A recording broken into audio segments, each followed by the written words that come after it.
I never thought my own father would look me straight in the eye and call me selfish and ungrateful, but that's exactly what happened during what should have been a peaceful Sunday dinner. The argument started when I finally said no to babysitting my golden stepsister Madison's 3 young children for yet another weekend. For months, I'd been providing free childcare every Friday through Sunday, while she gallivanted around town without a care in the world. When I refused to continue being her personal, unpaid nanny, my father delivered an ultimatum that would destroy our relationship forever. He told me I had 24 hours to apologize and get back in line or he'd cut me off completely. What happened next completely shattered their illusion about who really held the power in this twisted family dynamic. My name is Pauline and I'm 28 years old. I work as a freelance graphic designer, which means my income fluctuates and I have to hustle constantly to make ends meet.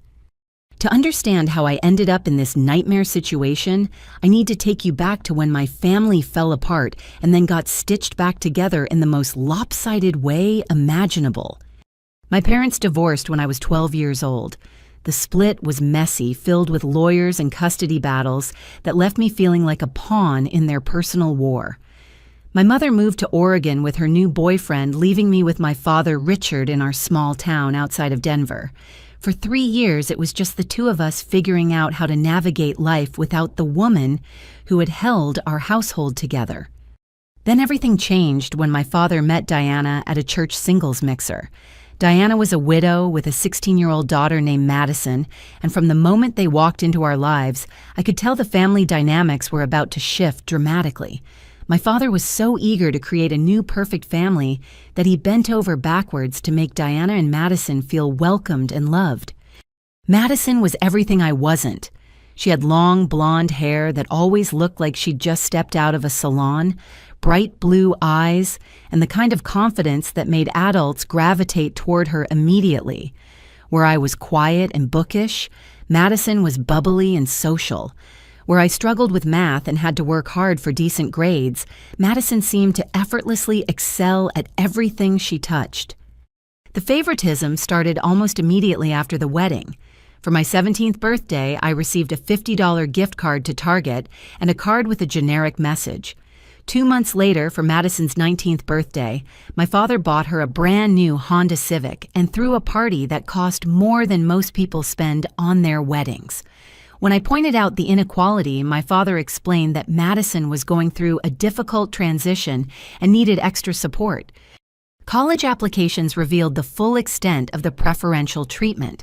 Despite my decent grades and involvement in the school newspaper, my father told me that money was tight and I'd need to take out student loans or find scholarships if I wanted to pursue higher education. Meanwhile, he paid for Madison's full tuition to Colorado State University, her room and board meal plan, and even her sorority fees. When I confronted him about this obvious double standard, he said Madison had better grades and more potential for success. I worked 3 part-time jobs throughout college to pay for my education and living expenses. I delivered pizzas on weeknight evenings, worked at a coffee shop on weekend mornings, and did freelance graphic design whenever I could find clients. Meanwhile, Madison breezed through her communications degree without ever having to worry about money. She spent her summers traveling to Europe and her spring breaks in Cancun, all funded by our parents. After college, the pattern continued. Madison landed a job at a local marketing firm through connections my father had made for her. When she wanted to buy a house at 24, my father co-signed her mortgage and helped with the down payment. When I needed help with the security deposit for my tiny studio apartment, he told me it was time I learned to be financially independent. Madison met her husband Jake at work, and their wedding was a fairy tale affair that cost $30,000. My father walked her down the aisle with tears of pride in his eyes, giving a toast about how honored he was to have such an accomplished daughter. When I started dating my college boyfriend seriously, my father barely acknowledged the relationship and certainly never offered to help with any wedding planning or expenses. Now Madison is 26 years old with 3 children under the age of 6. She has 4-year-old twins named Emma and Ethan, who are energetic and demanding in the way that most preschoolers can be. Her youngest is 18-month-old baby Sophia, who is still adjusting to sleeping through the night and requires constant attention. Madison's house is a beautiful 4-bedroom colonial in the nicest neighborhood in town, complete with a perfectly manicured lawn and a swing set that probably cost more than my monthly rent. The babysitting requests started innocently enough about 8 months ago. Madison called me on a Thursday evening sounding frazzled and exhausted. She explained that Jake had surprised her with dinner reservations at an expensive restaurant for their anniversary, but their usual babysitter had canceled at the last minute. Could I possibly watch the kids for just a few hours on Friday night? She promised it would be quick and easy. I agreed because I genuinely wanted to help my stepsister and spend time with my nieces and nephew. The evening went reasonably well, though the twins were more rambunctious than I expected, and baby Sophia cried for most of the night. Madison and Jake returned home around midnight, gushing about their romantic dinner and thanking me profusely for the favor. What started as an occasional emergency babysitting request quickly escalated into a regular weekly commitment. Madison began calling me every Wednesday to ask if I could watch the children that upcoming weekend. The requests grew longer and more demanding. What had been a few hours on Friday night became Friday evening through Sunday afternoon. Madison would drop the kids off around 5 o'clock on Friday with diaper bags and overnight supplies, then disappear until late Sunday evening. The children are not easy to manage. Emma and Ethan have learned that they can get away with almost anything because Madison refuses to discipline them consistently. They throw tantrums when they don't get their way, refuse to eat the meals I prepare, and constantly test boundaries. Baby Sophia is still in diapers and requires feeding every few hours, including throughout the night. By Sunday evening, I'm completely exhausted and have accomplished none of my own weekend tasks or personal goals.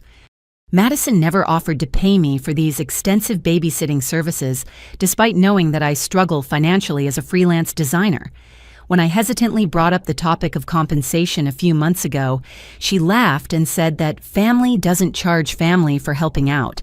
She reminded me how lucky I was to spend quality time with the children and suggested that the experience would be good practice for when I eventually have kids of my own.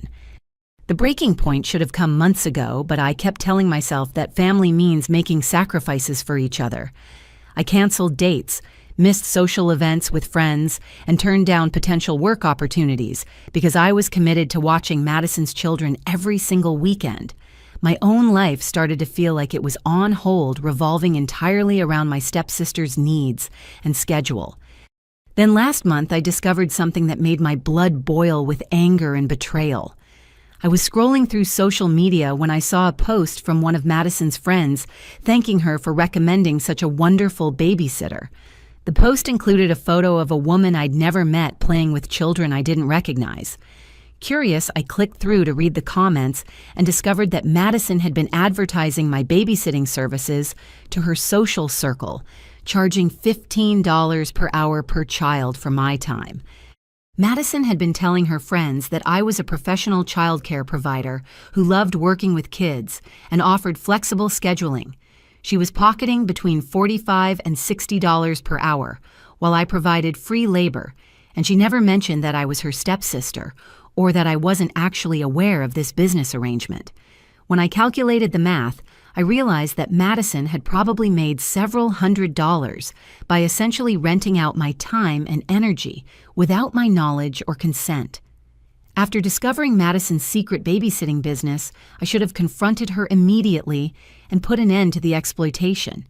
Instead, I convinced myself that maybe there had been some kind of misunderstanding. Perhaps her friends had misinterpreted casual comments about my willingness to help with childcare. I decided to give Madison the benefit of the doubt and continue with our weekend arrangement while paying closer attention to any suspicious behavior. The requests became increasingly unreasonable over the following weeks. What had started as occasional evening babysitting had morphed into full weekend commitments that left me feeling like a live-in nanny.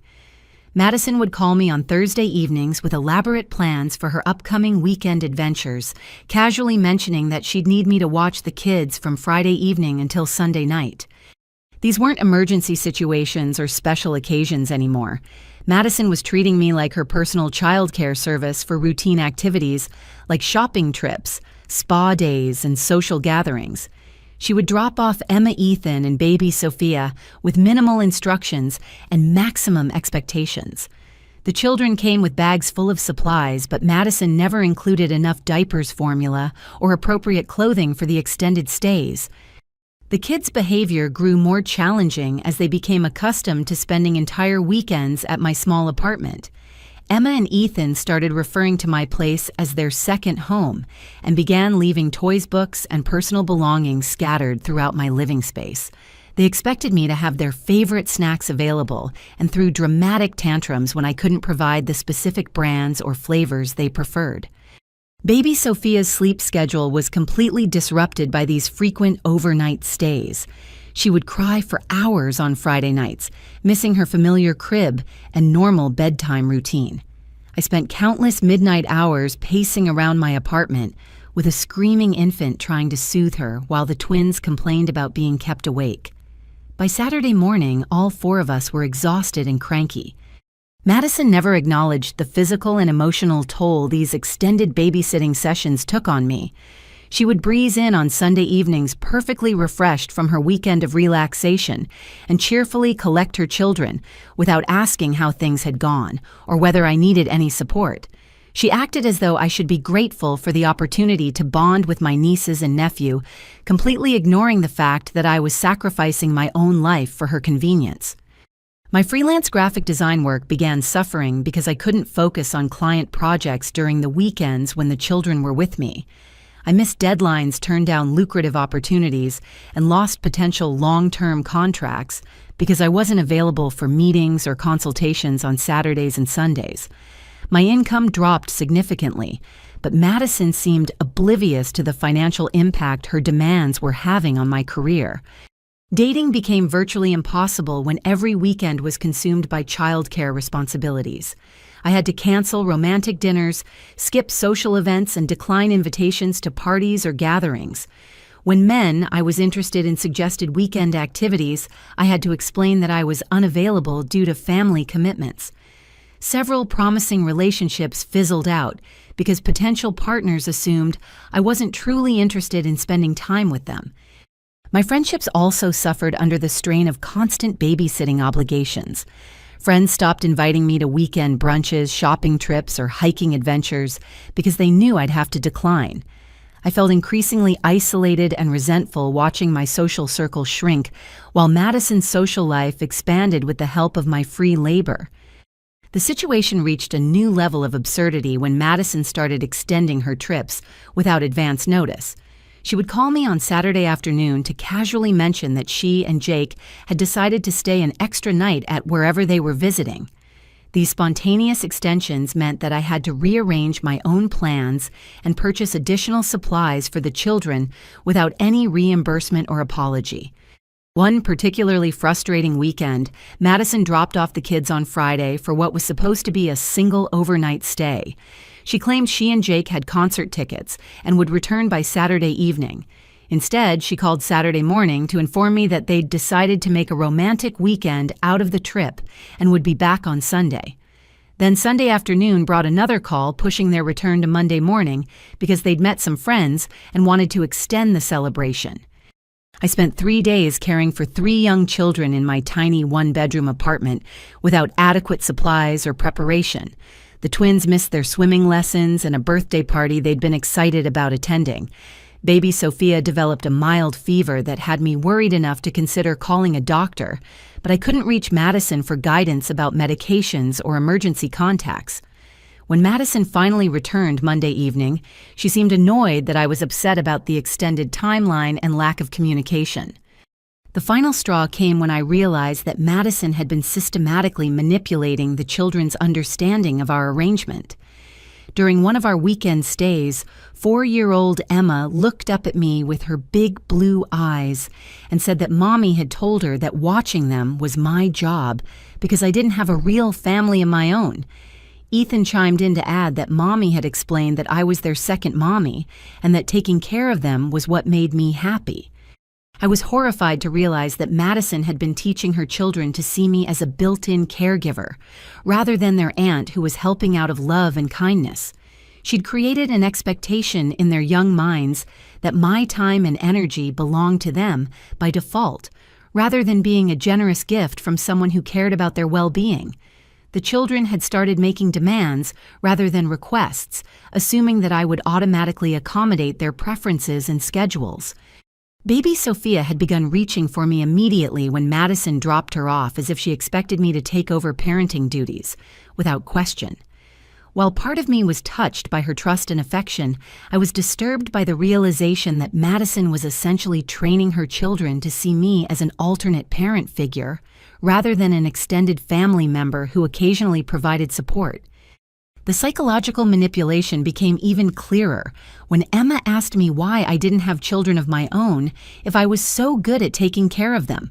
When I explained that I wasn't married and hadn't decided whether I wanted to become a mother, she innocently repeated something Madison had obviously told her, that some people are born to take care of other people's children because that's their special purpose in life.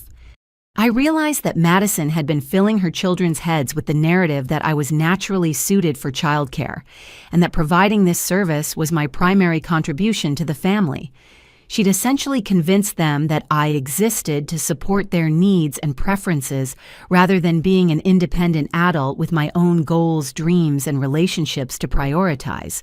The weekend that finally shattered my tolerance for Madison's exploitation began on a crisp Friday evening in late October. I'd been looking forward to a rare weekend without babysitting duties because Madison hadn't called with her usual Thursday evening request. I'd made plans to attend a networking event for local graphic designers on Saturday morning, followed by a lunch date with a man I'd been seeing for a few weeks. Sunday was reserved for catching up on client work and enjoying some much-needed solitude. Those plans evaporated when Madison showed up at my apartment door at 6 o'clock Friday evening with all 3 children in tow, looking frazzled and slightly desperate. She explained that Jake had surprised her with last-minute reservations at a romantic bed and breakfast about 2 hours away, and their regular babysitter had come down with the flu. Could I possibly watch the kids just for tonight? She promised they'd be back by noon on Saturday and she'd make it up to me somehow. Against my better judgment, I agreed to help because Madison seemed genuinely stressed, and I didn't want to be responsible for ruining their romantic getaway. She quickly transferred car seats, diaper bags, and overnight supplies while rattling off basic instructions about bedtimes and meal preferences. The children seemed excited about their impromptu sleepover, and I convinced myself that one night of babysitting wouldn't derail my weekend plans too dramatically. Madison and Jake drove off in their SUV, waving cheerfully as they headed toward their romantic retreat. I settled in for what I expected to be a relatively calm evening with Emma, Ethan, and baby Sophia. The twins were initially cooperative, playing with toys I'd accumulated during previous visits while I prepared their dinner and got Sophia situated with her bottle and snacks. The problems began around midnight when both twins started complaining of stomach aches. Within an hour, they were taking turns vomiting in my bathroom while running low-grade fevers. Baby Sophia seemed to be developing similar symptoms, becoming fussy and refusing her bottle. I spent the entire night cleaning up messes, taking temperatures, and trying to keep everyone hydrated while they battled what appeared to be a stomach bug. By Saturday morning, all 3 children were sick and miserable. The twins couldn't keep food down, and Sophia was having digestive issues that required constant diaper changes and careful monitoring. I called Madison multiple times throughout the morning, but her phone went straight to voicemail. I left detailed messages explaining the situation and asking for guidance about medications, doctor contacts, and when she planned to return. Madison finally called me back around noon, sounding relaxed and slightly annoyed by my interruption. When I explained that all 3 children had stomach flu and needed their mother's care, she sighed heavily and said she'd try to cut the trip short. However, she mentioned that they'd already paid for both nights at the bed and breakfast, and Jake was really looking forward to the couple's massage they'd booked for Sunday morning. Could I possibly handle things for just one more night? I was exhausted, overwhelmed, and frustrated by her casual attitude toward her children's illness. The twins were crying for their mommy baby. Sophia needed more specialized care than I could provide, and I'd already canceled my networking event and lunch date.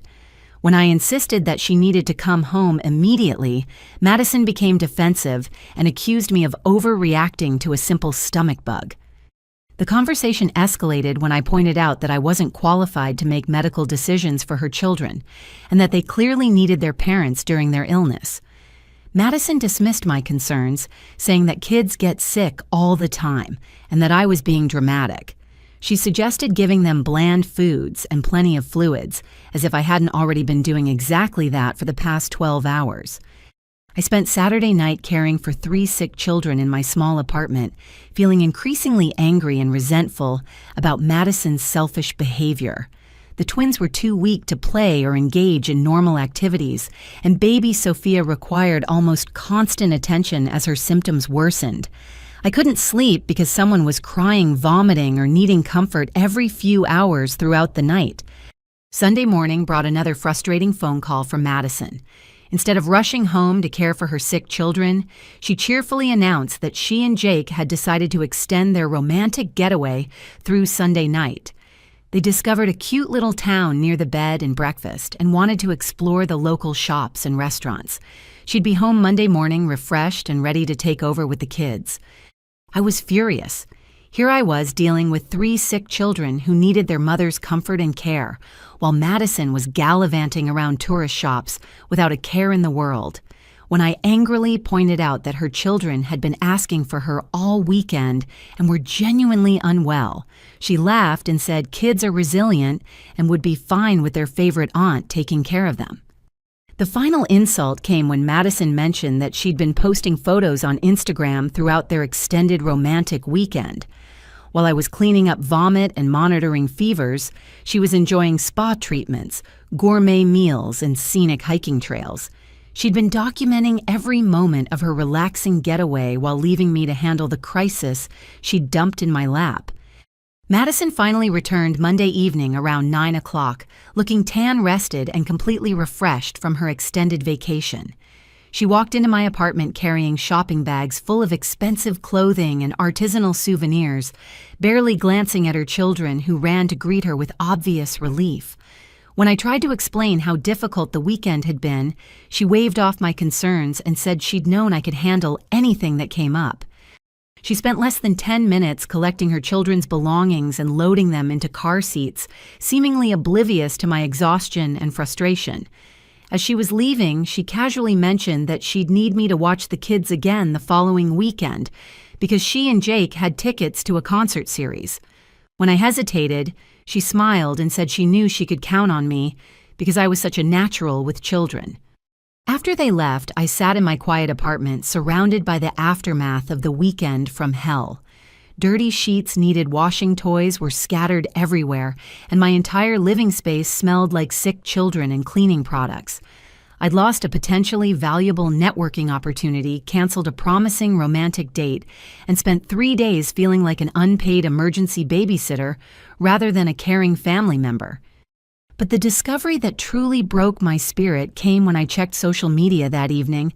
Madison had posted a series of Instagram photos from their spontaneous spa weekend, showing herself and Jake enjoying couples massages, gourmet dinners, and scenic hikes.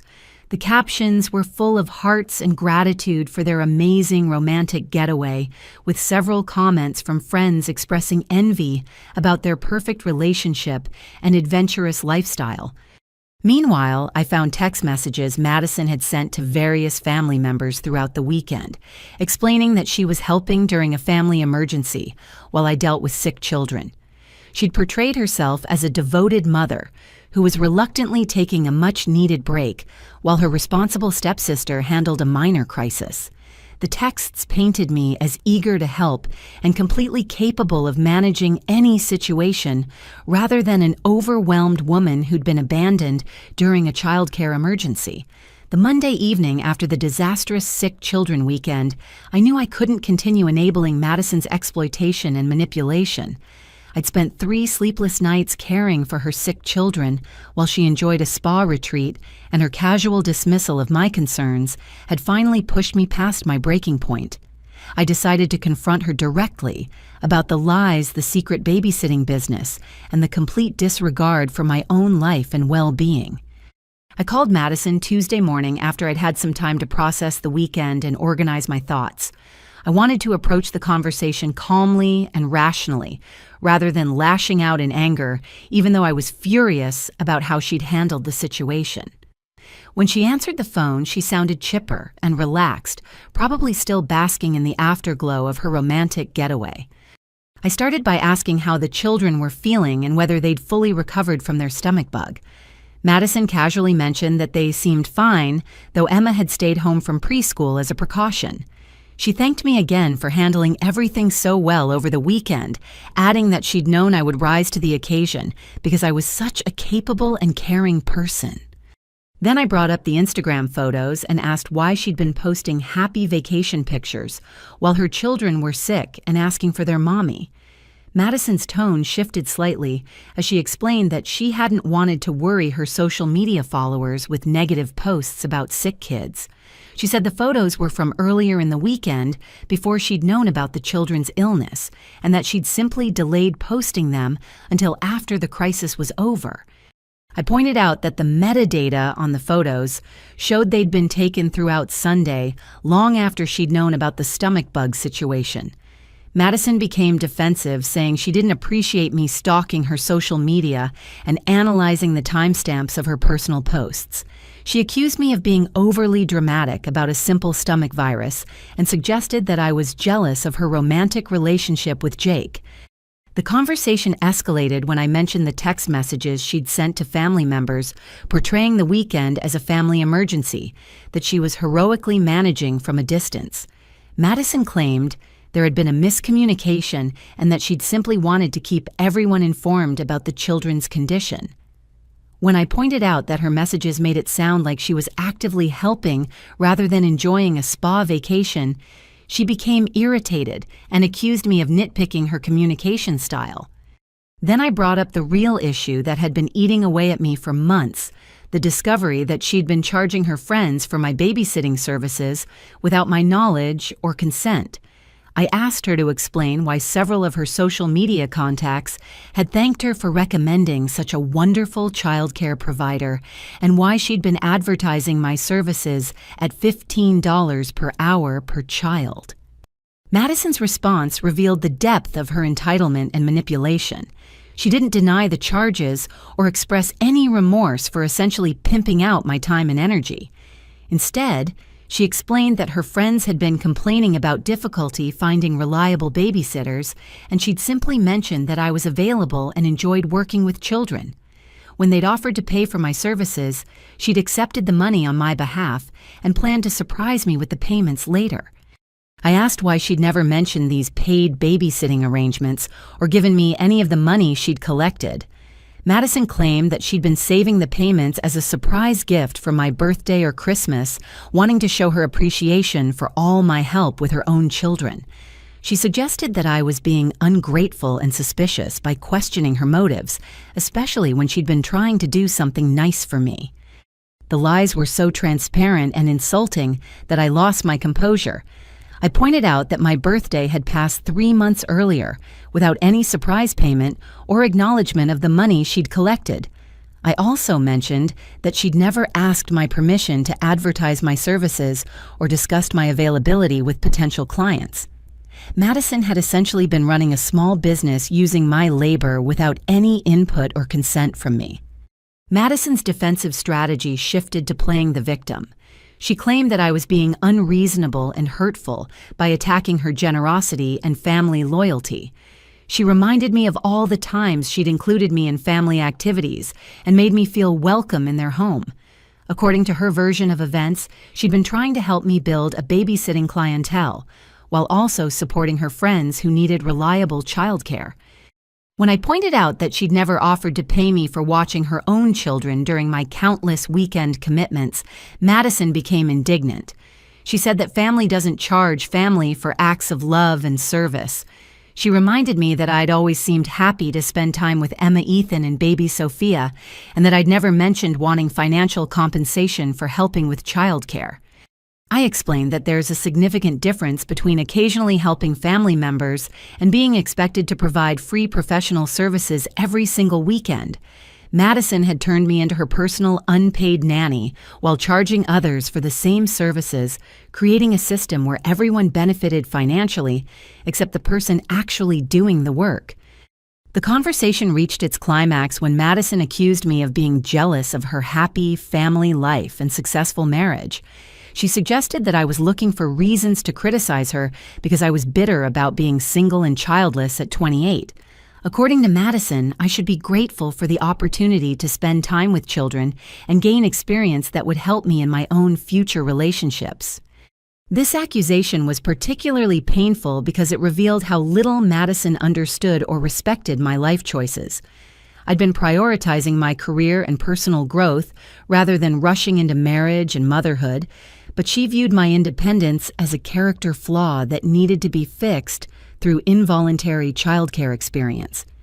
I firmly told Madison that I would no longer be available for weekend babysitting duties, effective immediately. I explained that I needed to focus on my own career and relationships rather than providing free childcare services that were preventing me from building the life I wanted. Madison could find paid babysitters or adjust her social calendar to accommodate her responsibilities as a mother. Madison's reaction was swift and dramatic. She accused me of abandoning her children when they needed family support the most. She claimed that I was being selfish and ungrateful after everything she and Jake had done to welcome me into their family. According to Madison, I was punishing innocent children because of some perceived slight that existed only in my imagination. She threatened to tell our parents about my unreasonable demands and selfish attitude. Madison said she'd always known I was jealous of her relationship with our father, and that this babysitting conflict was just another example of my inability to be happy for family members who were more successful and fulfilled than I was. The phone call ended with Madison hanging up on me after declaring that she'd never ask me for help again since I'd made it clear that I didn't care about her children's well-being or our family relationships. Within minutes, I could see her typing angry messages on social media and knew that she was already crafting her version of events to share with mutual friends and family members. I felt a mixture of relief and dread as I processed the confrontation. Relief because I'd finally stood up for myself and set clear boundaries about the exploitation that had been consuming my life for months. Dread because I knew Madison would retaliate by painting me as the villain in this story, and that our family dynamics were about to become significantly more complicated and painful. Less than an hour after my confrontation with Madison ended, my phone rang with a call that would change everything. My father's name appeared on the screen, and I could tell from his tone before he even spoke that Madison had already reached him with her version of the events. Richard's voice was cold and disappointed in a way that brought back painful memories of childhood lectures about responsibility and family loyalty. He didn't waste time with pleasantries or ask for my side of the story. Instead, he launched immediately into a speech about how ashamed and disgusted he was by my behavior toward Madison and the children. According to the story he'd been told, I had cruelly abandoned 3 sick children during a family emergency, and then attacked their mother with unreasonable demands and accusations when she returned from helping with the crisis. I tried to interrupt and explain what had actually happened over the weekend, but Richard cut me off with an irritated sigh. He said he didn't want to hear excuses or justifications for what he considered inexcusable behavior toward innocent children who loved and trusted me. In his mind, Madison had been dealing with a childcare emergency, while I threw tantrums about compensation and made selfish demands that put my own convenience above family obligations. The conversation grew more heated as Richard explained his perspective on family relationships and mutual support. He reminded me that Madison had always been welcoming and generous, including me in holiday celebrations, and treating me like a real sister rather than just a stepsister. According to him, I was being ungrateful and petty by refusing to help during times of need, especially when Madison had never asked for anything unreasonable or taken advantage of my willingness to assist. When I mentioned the money Madison had been collecting by charging her friends for my babysitting services, Richard dismissed it as a misunderstanding that I was blowing out of proportion. He suggested that Madison had probably been planning to share those payments with me eventually, and that I was being paranoid and suspicious by assuming malicious intent. Family members should give each other the benefit of the doubt, rather than looking for reasons to feel victimized or exploited. I explained that I'd been providing free childcare every single weekend for months, while Madison enjoyed an active social life funded by my unpaid labor. Richard's response revealed just how skewed his perception of the situation had become. He said that spending time with nieces and nephews was a privilege, not a burden, and that most people would be honored to play such an important role in children's lives. According to Richard, I was being selfish and short-sighted by prioritizing my own entertainment and career goals over family relationships that would last a lifetime. He reminded me that Madison was a hard-working mother who deserved support from extended family members, especially those who didn't have children of their own to occupy their time and energy. The conversation took an even more painful turn when Richard began comparing me unfavorably to Madison in terms of character and life accomplishments. He pointed out that Madison had successfully balanced marriage, motherhood, and career responsibilities while maintaining close family relationships. Meanwhile, I was still single at 28, struggling financially as a freelance designer, and apparently unable to maintain healthy family connections due to my self-centered attitude. This comparison stung deeply because it revealed how Richard viewed my life choices and priorities. Instead of respecting my focus on building a career and maintaining independence, he saw my single status and financial struggles as evidence of personal failures that made me less valuable than Madison's traditional family structure and suburban success. When I tried to explain that Madison's lifestyle was partially subsidized by the free childcare I provided, Richard became angry and defensive. He accused me of being jealous of Madison's happiness and looking for ways to undermine her success. According to him, I was using petty complaints about babysitting to mask deeper resentment about Madison's achievements in areas where I had apparently failed. The ultimatum came after nearly 30 minutes of increasingly hostile conversation.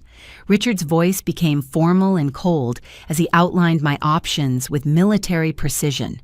I had exactly 24 hours to call Madison, offer a sincere apology for my unreasonable behavior, and commit to resuming my regular childcare assistance whenever she needed support with the children.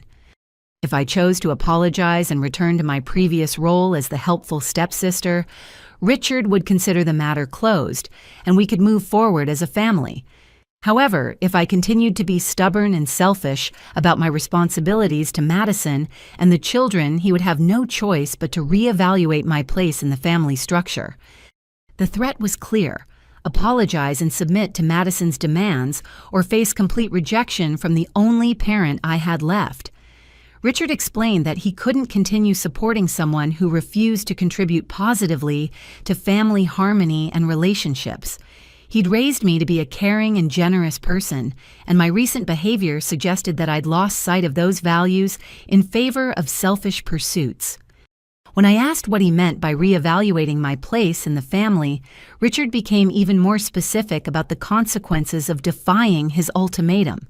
He would cut off all financial support, including the occasional help with car repairs or medical expenses that had provided a small safety net during my freelance career struggles. More importantly, he would stop considering me a daughter and family member, effectively disowning me for refusing to fulfill my obligations to Madison and her children. The conversation ended with Richard explaining that he'd built a beautiful blended family with Diana and Madison, and he wouldn't allow me to destroy that harmony with petty complaints and unreasonable demands. I had until the same time tomorrow evening to make my decision and call him with my choice. He hoped I would come to my senses and remember the values he'd tried to instill in me throughout my childhood. After hanging up, I sat in stunned silence trying to process what had just happened. My father had essentially given me an ultimatum to continue being exploited by Madison or lose my family entirely. He dismissed my legitimate concerns about being taken advantage of and instead painted me as a jealous troublemaker who was attacking an innocent mother and her children.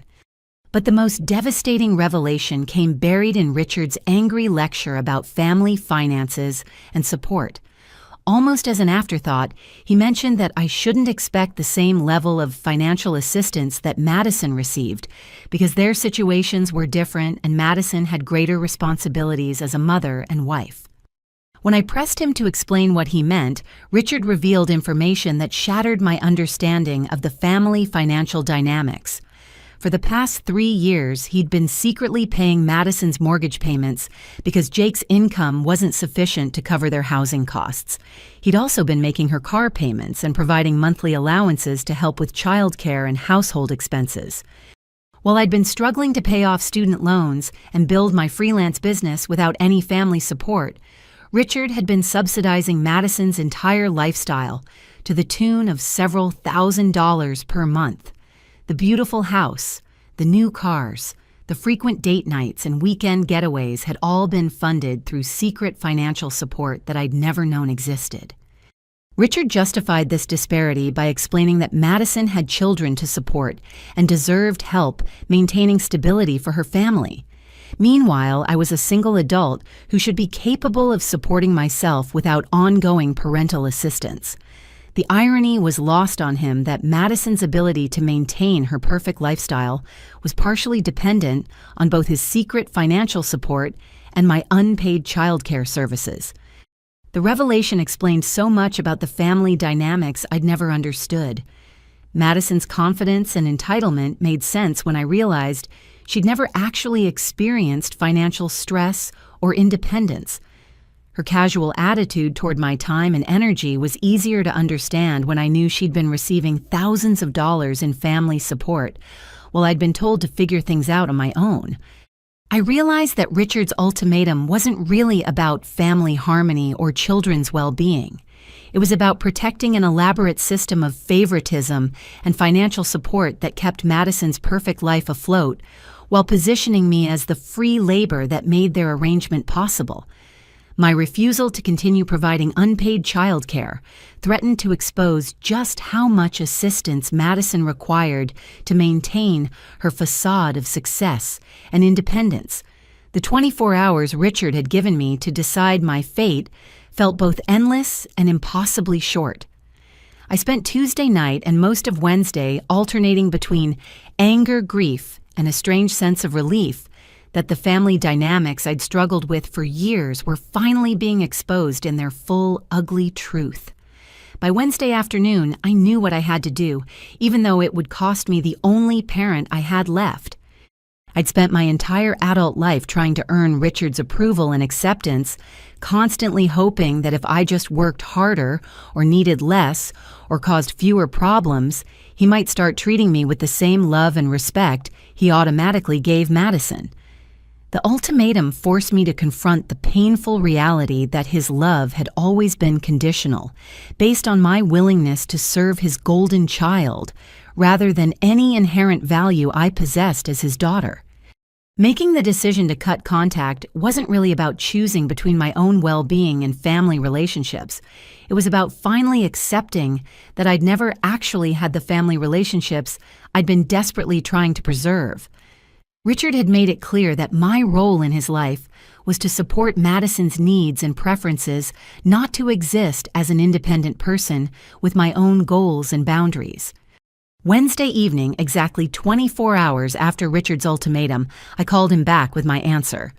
When he picked up the phone, his voice carried a tone of expectant satisfaction, as if he already knew I'd chosen to apologize and submit to his demands.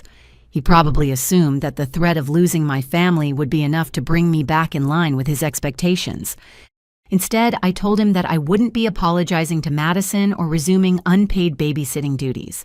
I explained that I'd finally understood the true nature of our family relationships and that I couldn't continue participating in a system where my value was determined solely by my willingness to serve others without expecting respect or consideration in return. Richard's reaction was swift and brutal. He told me that I was making the biggest mistake of my life by choosing selfishness over family loyalty. According to him, I would regret this decision for the rest of my life when I realized how much I'd given up for petty complaints about helping with childcare.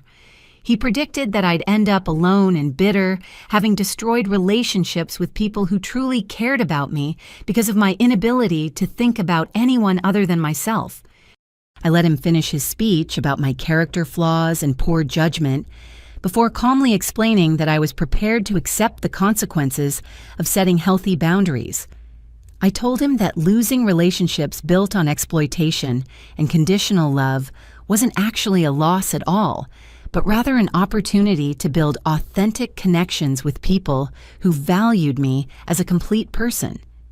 The conversation ended with Richard officially disowning me as his daughter and warning me not to contact him or Madison again unless I was ready to apologize and make amends for my selfish behavior. He said he'd informed Diana and the rest of the extended family about my choice to abandon my responsibilities and that I shouldn't expect anyone to support my decision to prioritize my own interests over family harmony. After hanging up, I immediately began taking practical steps to protect myself from further manipulation and harassment. I changed my phone number and blocked Richard, Madison, and Jake on all social media platforms. I didn't want to give them opportunities to continue pressuring me or attempting to guilt me into returning to their exploitative arrangement. Finding a new apartment became my top priority because I knew Madison had keys to my current place and wouldn't hesitate to use them for surprise visits or dramatic confrontations. I'd been saving money for months with the goal of upgrading my living situation, and this crisis provided the motivation I needed to actually make the move across town to a larger space in a different neighborhood. The new apartment was a one-bedroom unit in a complex that offered better security and amenities than my previous studio.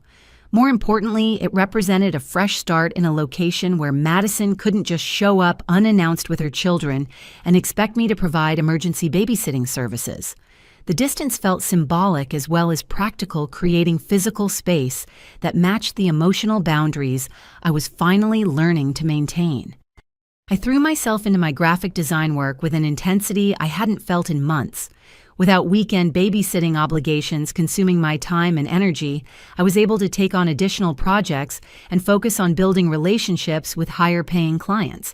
The increased income helped offset any financial support I'd been receiving from Richard, though I quickly realized that his assistance had been more psychological than practical.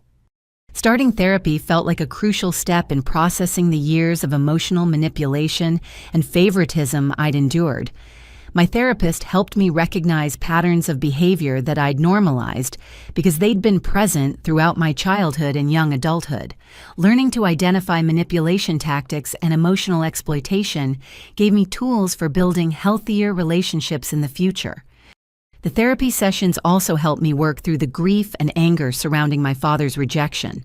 While I'd made the right choice for my own well-being, losing my relationship with Richard still felt like a significant loss that required time and support to process fully. My therapist helped me understand that grieving the family relationships I'd hoped to have was different from regretting the boundaries I'd established to protect myself. 3 weeks after cutting contact, I received an unexpected phone call from Diana Madison's mother and my former stepmother.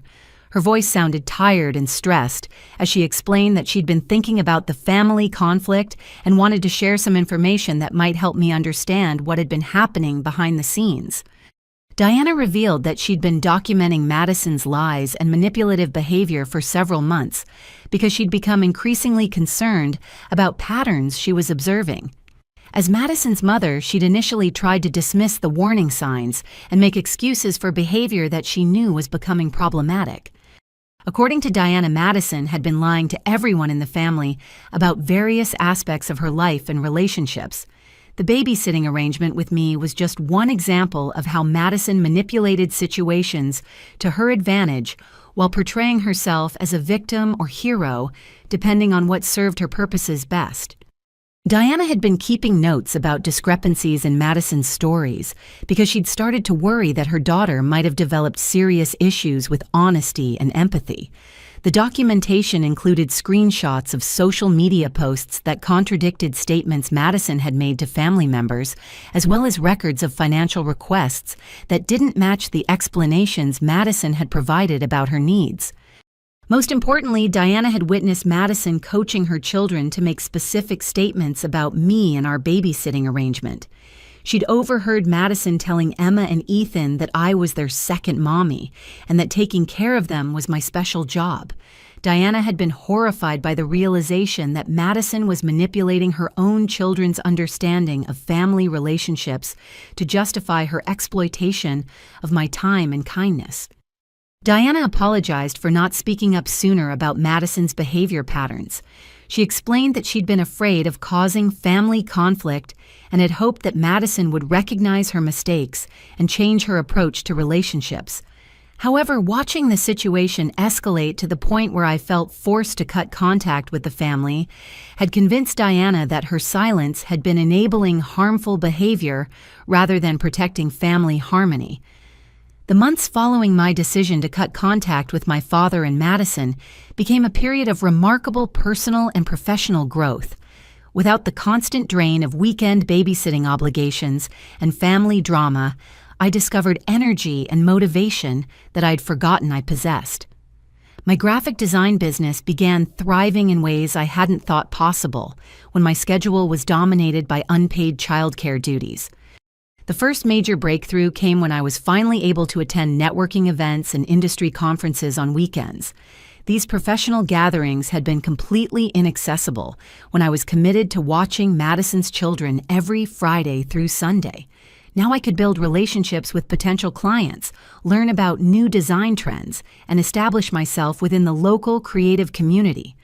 One particularly valuable networking event led to a connection with Sarah, the marketing director for a growing tech startup downtown. We struck up a conversation about brand identity design, and she mentioned that her company was looking for a freelancer who could help develop their visual marketing materials. What started as a casual conversation evolved into a long-term contract that significantly increased my monthly income. The financial stability from consistent freelance work allowed me to invest in better equipment and software for my design business. I purchased a high-end computer system, professional design software subscriptions, and a larger monitor that made detailed work much more efficient. These improvements enhanced the quality of my output and enabled me to take on more complex projects that commanded higher rates. My social life experienced an equally dramatic transformation once I was available for weekend activities again. Friends who had stopped inviting me to events because of my constant babysitting commitments began including me in their plans. I rediscovered the joy of spontaneous dinner plans, hiking trips, and social gatherings that didn't require weeks of advance planning around Madison's schedule. Through one of these renewed friendships, I met Marcus at a community art fair where I was displaying some of my design work. He was there with his students from the elementary school where he taught 4th grade, and I was immediately drawn to his patient and enthusiastic interaction with the children. Unlike Madison's entitled and demanding kids, these students were respectful and curious about the creative process. Marcus and I started talking about art education and the importance of exposing children to creative thinking and problem-solving skills. His passion for teaching and genuine care for his students' development impressed me deeply. Here was someone who had chosen to work with children because he loved helping them learn and grow, not because he wanted to exploit free labor from family members. Our first official date was a Saturday afternoon visit to the Denver Art Museum, followed by dinner at a small restaurant downtown. I'd forgotten how wonderful it felt to spend a weekend evening focused on getting to know someone new rather than cleaning up after someone else's children. Marcus was interested in my design work, my goals for the future, and my thoughts on various topics that had nothing to do with childcare or family obligations. The relationship developed naturally over several months as we discovered shared interests in hiking, cooking, and exploring local arts and culture events. Marcus respected my independence and career ambitions rather than viewing them as obstacles to overcome or character flaws that needed correction. He supported my decision to prioritize professional growth and personal boundaries, understanding that these choices reflected strength rather than selfishness. More importantly, Marcus had healthy relationships with his own family members that served as examples of how relatives could support each other without exploitation or manipulation. His parents treated him and his siblings as independent adults with different strengths and challenges, offering help when requested, but not demanding specific forms of service or submission in return. The contrast between Marcus's family dynamics and the toxic relationships I'd escaped became even more apparent during holiday celebrations. His family gatherings involved genuine mutual support and respect, with everyone contributing according to their abilities and availability. No one was designated as the default caregiver or expected to sacrifice their own goals to serve others' convenience. My therapy sessions during this period focused on recognizing and celebrating the positive changes in my life, while continuing to process the grief and anger from my family relationships. My therapist helped me understand that building a healthy life after leaving toxic relationships requires both practical changes and emotional healing that takes time to develop fully. One of the most significant realizations from therapy was understanding how much my self-worth had been tied to my willingness to serve others, even when that service came at great personal cost. Learning to value my own time, energy, and goals as much as I valued other people's needs was a fundamental shift that affected every aspect of my decision-making and relationship building. The professional growth continued as my reputation in the local design community expanded through word-of-mouth referrals and successful project completions. I began getting calls from potential clients who had seen my work for other businesses and wanted similar brand development services. The referral network that developed organically felt much more sustainable and authentic than trying to build a career around other people's schedules and demands. By the end of my first year without family babysitting obligations, my income had nearly doubled compared to the previous year when weekends were consumed by unpaid childcare. The financial independence gave me confidence and security that I'd never experienced before, proving that my decision to prioritize my own career had been both personally and practically beneficial. The relationship with Marcus deepened as we supported each other through various challenges and celebrated each other's successes. He understood my commitment to maintaining independence and building my career, while I appreciated his dedication to his students and his teaching profession. We built a partnership based on mutual respect and shared values rather than dependency or obligation. 8 months after cutting contact with my family, I realized that I hadn't missed the constant drama and manipulation that had previously consumed so much of my emotional energy. The peace and stability of my new life felt like a luxury I'd never known I was missing until I finally experienced it consistently. The most unexpected development came when an elite design agency downtown called to offer me a position as their senior graphic designer. The opportunity had emerged through networking connections I'd built during weekend industry events, and the timing was perfect because I was no longer tied down by family obligations that would have made their schedule requirements impossible to meet. 6 months after I'd cut all contact with my father and Madison, I was settling into my new routine and feeling genuinely happy with the life I'd built.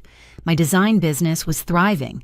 My relationship with Marcus was growing stronger, and I'd established a circle of friends who respected my boundaries and appreciated my friendship. The peace and stability felt like a gift I'd given myself by choosing self-respect over toxic family relationships. That tranquility was interrupted on a Tuesday evening in April when Diana called me from a number I didn't recognize. Her voice sounded strained and exhausted as she apologized for contacting me, despite knowing I'd requested no communication with family members. She explained that she was calling because the family situation had deteriorated dramatically, and she thought I deserved to know what was happening. According to Diana, Madison's marriage to Jake was falling apart in spectacular fashion. The crisis had begun when Jake discovered discrepancies in their family finances that led him to investigate Madison's spending habits and financial management more thoroughly. What he found was a pattern of lies, manipulation, and financial irresponsibility that had been hidden beneath Madison's carefully maintained facade of domestic success. The first red flag had emerged when Jake realized that Madison had been spending money designated for utility bills and mortgage payments on shopping trips and spa treatments. Bills were going unpaid while Madison continued her lifestyle of frequent retail therapy and expensive self-care services. When Jake confronted her about the missing money, Madison initially claimed there had been banking errors and misunderstandings about their account balances. However, Jake's deeper investigation revealed that Madison had been systematically deceiving him about their financial obligations and spending priorities. She'd been opening credit cards in both of their names without his knowledge, running up significant debt to fund her lifestyle, while telling him their finances were stable and well managed. The situation escalated when Jake discovered that Madison had been forging his signature on checks and financial documents. She'd been accessing his business accounts to transfer money for her personal use, essentially stealing from the construction company where Jake worked as a project manager. The theft had been disguised as legitimate business expenses, but Jake's employer had started asking questions about unusual transactions that didn't match any actual business activities. Diana explained that Madison's financial crimes had put Jake's career in jeopardy because his employer was considering whether to press charges for the missing funds.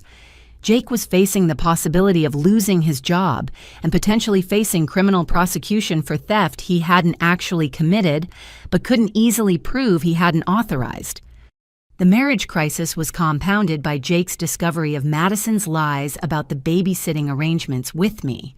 When he'd asked Madison how they could afford frequent date nights and weekend getaways without childcare expenses, she'd told him that I volunteered my time out of love for the family and didn't want payment for helping with the children. Jake had only recently learned about Madison charging her friends for my babysitting services, while telling him I provided free childcare out of family loyalty. He was horrified to realize that his wife had been profiting from my labor while lying to him about the financial arrangements and my willingness to provide unpaid services. The revelation about my unpaid weekend babysitting duties had led Jake to calculate exactly how much Madison's lifestyle had been subsidized by my free labor. When he realized that they'd been able to enjoy expensive social activities every weekend because I was providing childcare worth hundreds of dollars per month, he began questioning every aspect of Madison's integrity and honesty. Diana revealed that Jake was now threatening divorce and seeking full custody of Emma, Ethan, and baby Sophia. He'd consulted with lawyers about protecting his assets and removing Madison's access to his financial accounts. The legal proceedings were moving quickly because Jake's attorney had advised him to act decisively to minimize his liability for Madison's financial crimes. The impact on Richard had been devastating, as Diana described it. My father was scrambling to manage multiple crises while trying to maintain his own business obligations.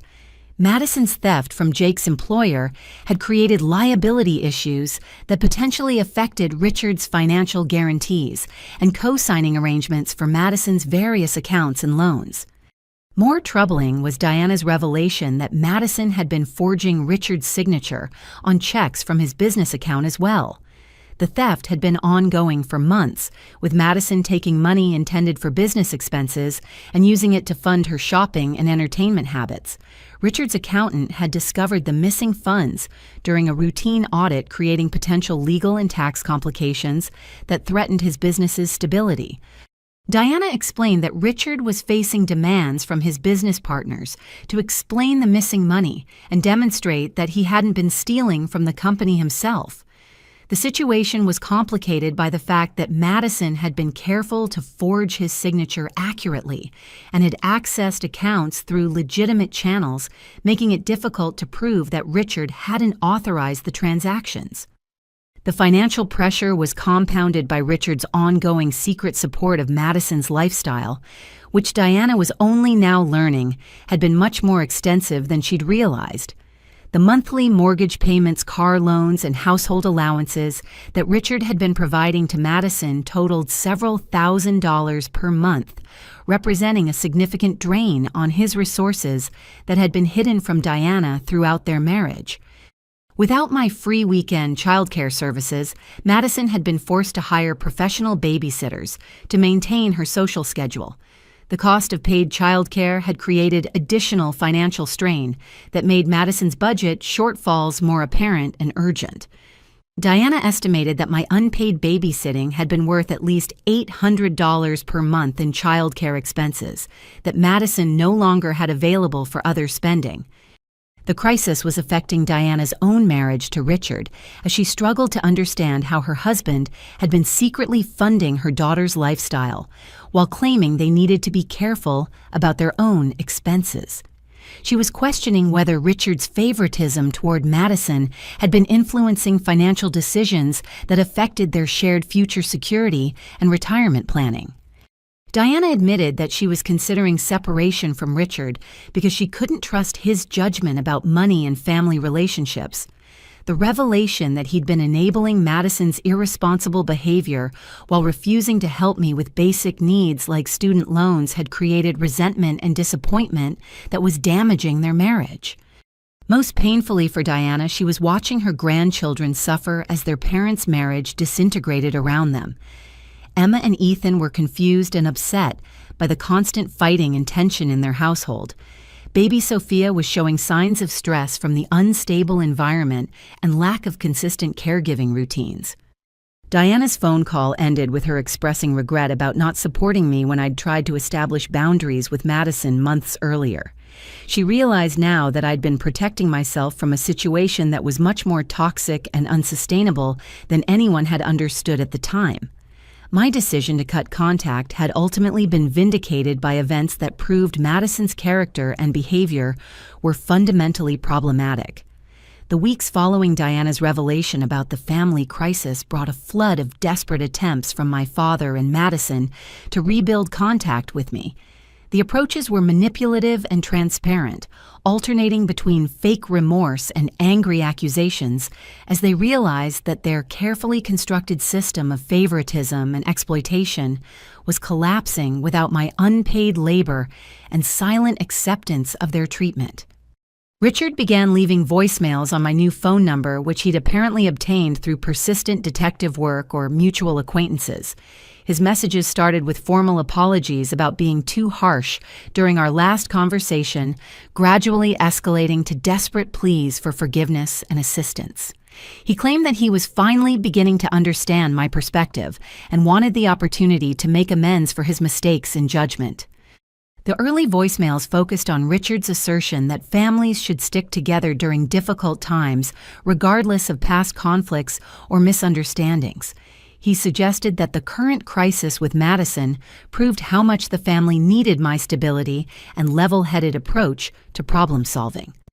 According to Richard, I was the responsible one who could help guide everyone through this challenging period if I was willing to set aside my anger and resentment. As the family situation deteriorated further, Richard's messages became more specific about the financial and legal troubles they were facing.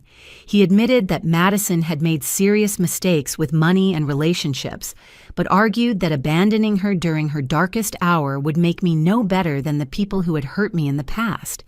He appealed to my sense of compassion and family loyalty, suggesting that true strength meant helping people even when they hadn't earned or deserved that assistance. Madison's attempts at reconciliation were even more dramatic and manipulative.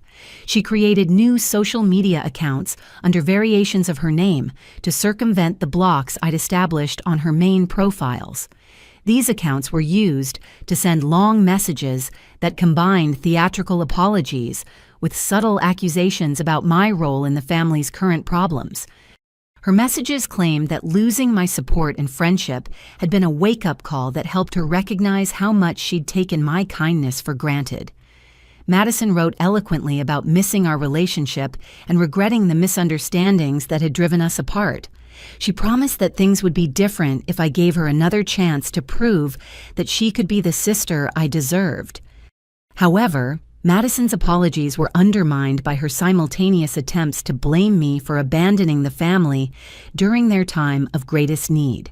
She suggested that my decision to cut contact had created additional stress and instability that contributed to her marriage problems and financial difficulties. According to Madison, a truly loving family member would have worked through their grievances instead of walking away when things became challenging. The manipulation tactics became more sophisticated as Madison began using her children as emotional leverage. She sent photos of Emma, Ethan, and baby Sophia, along with messages about how much they missed their Aunt Pauline, and asked when I would come visit again. The children had apparently been coached to draw pictures and write notes expressing their love and confusion about my absence from their lives. One particularly manipulative message included a video of 4-year-old Emma crying and asking why Aunt Pauline didn't love them anymore. Madison's voice could be heard off camera, prompting Emma to say specific phrases about missing me and not understanding why I'd stopped visiting. The emotional manipulation was transparent and cruel, using innocent children's genuine confusion to try to guilt me into resuming contact. Diana served as an unwilling intermediary for many of these reconciliation attempts. Richard and Madison pressured her to call me with updates about family developments and requests for me to reconsider my decision to maintain no contact. Diana was clearly uncomfortable with this role but felt obligated to relay their messages while also trying to respect the boundaries I'd established. Through Diana, I learned that other family members had been recruited to the campaign to bring me back into the fold. Aunts, uncles, and cousins were being told selective versions of our conflict that portrayed me as stubborn and unforgiving, rather than someone who had been exploited and manipulated. These relatives began reaching out with their own messages about the importance of family forgiveness and unity during difficult times. The pressure campaign intensified when Richard began making veiled threats about my future relationship with potential nieces and nephews if Marcus and I decided to have children. He suggested that cutting myself off from my current family would create a pattern of isolation that would affect my ability to maintain stable relationships throughout my life. According to Richard, children needed extended family connections, and my future offspring would suffer from my inability to maintain healthy family relationships. Madison's approach became more aggressive as her legal and financial troubles mounted. She accused me of being vindictive and cruel for refusing to help during her darkest hour, claiming that I was enjoying watching her life fall apart as revenge for imagined slights. Her messages suggested that I had orchestrated the entire crisis by withdrawing my support at the moment when she needed family assistance most desperately. The most disturbing development came when Madison began showing up at places where she thought she might encounter me. She appeared at the coffee shop where I sometimes worked, the gym, where I had a membership, and even the grocery store near my apartment building. These surprise visits were designed to create opportunities for dramatic public confrontations, where she could appeal to my sympathy while making me look heartless for refusing to engage. During one of these ambush encounters, Madison approached me in the parking lot of my grocery store with baby Sophia in her arms. She launched into a tearful speech about how much she'd learned from her mistakes and how desperately she needed my guidance to become a better person. When I politely but firmly told her that I wasn't interested in resuming contact, she accused me of being cold and heartless toward an innocent baby who loved me. The manipulation reached its peak when Madison claimed that her children were suffering psychological damage from my absence and that I was partially responsible for their trauma. She suggested that Emma and Ethan were having nightmares and behavioral problems because they couldn't understand why their favorite aunt had abandoned them without explanation. According to Madison, I had a moral obligation to at least explain to the children why I no longer wanted to be part of their lives. My therapist helped me recognize these reconciliation attempts as classic patterns of manipulation, designed to pull me back into the toxic family system. The alternating between apologies and accusations, the use of children as emotional leverage, and the attempts to make me feel responsible for consequences of their own actions were all predictable tactics used by people who had lost control over someone they'd been exploiting. The most significant moment in this period came when Marcus proposed to me during a romantic dinner at the restaurant where we'd had our first official date. As he presented the engagement ring and spoke about wanting to build a life together based on mutual respect and genuine love, I realized how much my decision to prioritize healthy relationships had transformed my entire future. The proposal represented everything I'd been missing in my family relationships: genuine appreciation for who I was as a person, respect for my goals and boundaries, and commitment to building something together rather than one person serving another's needs. Marcus had never asked me to sacrifice my career, my friendships, or my personal interests to prove my love or loyalty. Instead, he supported my growth and independence as fundamental aspects of what made our relationship strong and sustainable. The contrast between Marcus's authentic love and my family's conditional acceptance became even more apparent as the reconciliation attempts continued. While Marcus encouraged my decision to maintain healthy boundaries and prioritize my own well-being, my family demanded that I sacrifice those boundaries to prove my worthiness of their affection and acceptance. The full extent of Madison's financial crimes became apparent in late spring when Richard's business accountant completed a comprehensive audit that had been demanded by his partners and potential creditors. What they discovered was a systematic pattern of theft that went far beyond the isolated incidents Diana had initially described. Madison had been stealing from Richard's construction business for over 18 months, forging signatures and manipulating records with a sophistication that suggested careful planning rather than impulsive mistakes. The missing funds totaled nearly $40,000, representing money that had been designated for equipment purchases, employee payroll, and vendor payments. Madison had been accessing business accounts through legitimate channels by copying Richard's signature style and using knowledge of company procedures she'd gained through family conversations about his work. The theft had been disguised as routine business expenses, making it difficult to detect until the accountant noticed patterns that didn't match actual business activities. Richard's business partners were furious when they learned about the missing money and demanded immediate repayment, along with Richard's resignation from active management of the company. They threatened criminal prosecution and civil lawsuits if the stolen funds weren't restored within 30 days. The ultimatum forced Richard to liquidate his personal retirement savings and take out a second mortgage on his house to cover the missing money and legal fees. The financial pressure was compounded by the discovery that Madison had also been forging Richard's signature on personal checks and credit applications. She'd opened several credit cards using his information and had been making cash advances that she'd hidden by intercepting mail and managing online account access. The identity theft added another layer of legal complexity that required expensive attorney consultation and credit monitoring services. Jake's divorce proceedings moved forward aggressively as his lawyer gathered evidence of Madison's financial crimes and deceptive behavior. The documentation included bank records showing unauthorized transfers, forged signatures on legal documents, and evidence of the secret babysitting business, where Madison had been profiting from my unpaid labor. Jake's attorney used this evidence to argue that Madison was unfit for joint custody and that her children would be better protected under his sole guardianship. The custody battle revealed additional disturbing information about Madison's parenting practices and relationship with reality. Jake's lawyer presented evidence that Madison had been coaching the children to make false statements about their living situation, their relationship with me, and their father's behavior. The manipulation extended to teaching Emma and Ethan to repeat specific phrases that would support Madison's version of events during custody evaluations and court proceedings. Child psychologists who evaluated the family situation noted that the children showed signs of emotional confusion and stress related to their mother's inconsistent messages about family relationships and responsibilities. Emma and Ethan had been told different versions of why I was no longer part of their lives, ranging from claims that I was too busy with work to suggestions that I didn't love them anymore. The conflicting explanations had created anxiety and behavioral problems that required professional intervention. Baby Sophia's development had been affected by the unstable household environment and Madison's increasing emotional volatility as her legal troubles mounted.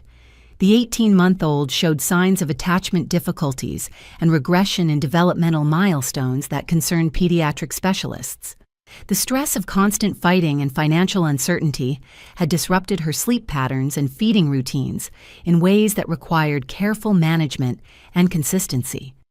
The investigation into Jake's workplace theft revealed that Madison had been more sophisticated in her financial crimes than anyone had initially realized. She'd been studying his work patterns and business procedures for months to understand how to access company accounts without triggering immediate detection. The planning involved showed a level of premeditation that made her actions felony charges rather than misdemeanor financial mismanagement. Jake's employer decided to press criminal charges for embezzlement and fraud, partly to protect the company's reputation, and partly to demonstrate that employee theft would be prosecuted to the full extent of the law. The charges carried potential jail time of 3 to 7 years, depending on the total amount stolen and Madison's criminal history. The legal proceedings would be public record, adding humiliation and social consequences to the financial and legal penalties. Richard's business reputation in the construction industry suffered significant damage as word spread about the missing funds and family legal troubles. Potential clients began questioning his judgment and financial management capabilities, leading to canceled contracts and reduced bidding opportunities. The company that had taken him decades to build was facing potential bankruptcy due to Madison's theft and the resulting legal complications. The Internal Revenue Service became involved when discrepancies in business expense reporting were discovered during the audit process. Madison's theft had been partially disguised as legitimate business deductions, creating tax liability issues that required professional accounting assistance and potential penalty payments. The IRS investigation added federal implications to what had started as family financial mismanagement. Diana filed for legal separation from Richard in June, unable to handle the stress and embarrassment of her daughter's criminal behavior and her husband's enabling financial support. She discovered that Richard had been secretly borrowing against their shared assets to fund Madison's lifestyle, putting Diana's own retirement security at risk without her knowledge or consent. The betrayal of trust had damaged their marriage beyond repair. The separation proceedings revealed the full extent of Richard's secret financial support for Madison over the years. Diana's attorney calculated that Richard had provided over $200,000 in direct support loan guarantees and financial assistance since Madison's wedding. The money had come from accounts and investments that Diana had assumed were being saved for their retirement and future security. The house that Richard and Diana had shared for 15 years went on the market as part of the financial restructuring required to pay legal fees and restore stolen business funds. The forced sale meant that Richard would lose most of his remaining equity and would need to find rental housing at age 62 while trying to rebuild his damaged business reputation and depleted savings. Madison's legal troubles escalated when additional victims of her financial manipulation came forward during the criminal investigation. Several of her friends revealed that she'd borrowed money under false pretenses, claiming family emergencies and financial hardships that didn't actually exist. The pattern of deception included forged documents and fabricated stories designed to elicit sympathy and financial assistance from multiple sources. The mounting evidence of systematic fraud and manipulation painted a picture of someone whose relationship with honesty and reality had become seriously distorted. Madison's lawyer advised her to consider a plea bargain that would involve restitution payments and supervised probation, rather than risking a trial that could result in significant prison time. The legal strategy required admitting guilt and accepting responsibility for actions that Madison had been denying and minimizing throughout the investigation. Richard's desperate phone calls to me increased in frequency as his financial and legal situation deteriorated. His voicemails revealed the full scope of the crisis and included specific details about how much money was needed to prevent bankruptcy and criminal prosecution. He begged me to consider providing financial assistance or character testimony that might help mitigate the legal consequences for Madison and preserve what remained of the family's reputation and assets. The irony wasn't lost on me that Richard was now asking for help from the daughter he'd disowned for refusing to provide unpaid babysitting services. The man who had told me I was selfish and ungrateful was now desperately seeking assistance from someone he'd cut off completely when I'd established basic boundaries about being exploited. His pleas for financial help came from someone who had refused to assist with my student loans while secretly funding Madison's entire lifestyle. The most devastating revelation came when Richard offered to sign over his life insurance policy to me as compensation for past mistreatment and as security for any financial assistance I might provide. The gesture revealed how completely his world had collapsed and how desperate he'd become to find any source of help or forgiveness. The man who had once held ultimate authority over family relationships was now begging for acceptance from the daughter he'd rejected. By late summer, Richard's situation had become truly desperate as the legal and financial consequences of Madison's actions continued to cascade through every aspect of his life. The business he'd spent 30 years building was facing bankruptcy proceedings. His marriage to Diana was ending in divorce, and he was living in a small studio apartment after losing the family home to foreclosure. At 62 years old, he was working part-time at a hardware store to pay for basic living expenses while trying to manage multiple lawsuits and criminal proceedings. The phone call that changed everything came on a humid Thursday evening in August. Richard's voice sounded broken and aged in a way that shocked me, despite months of knowing about his troubles.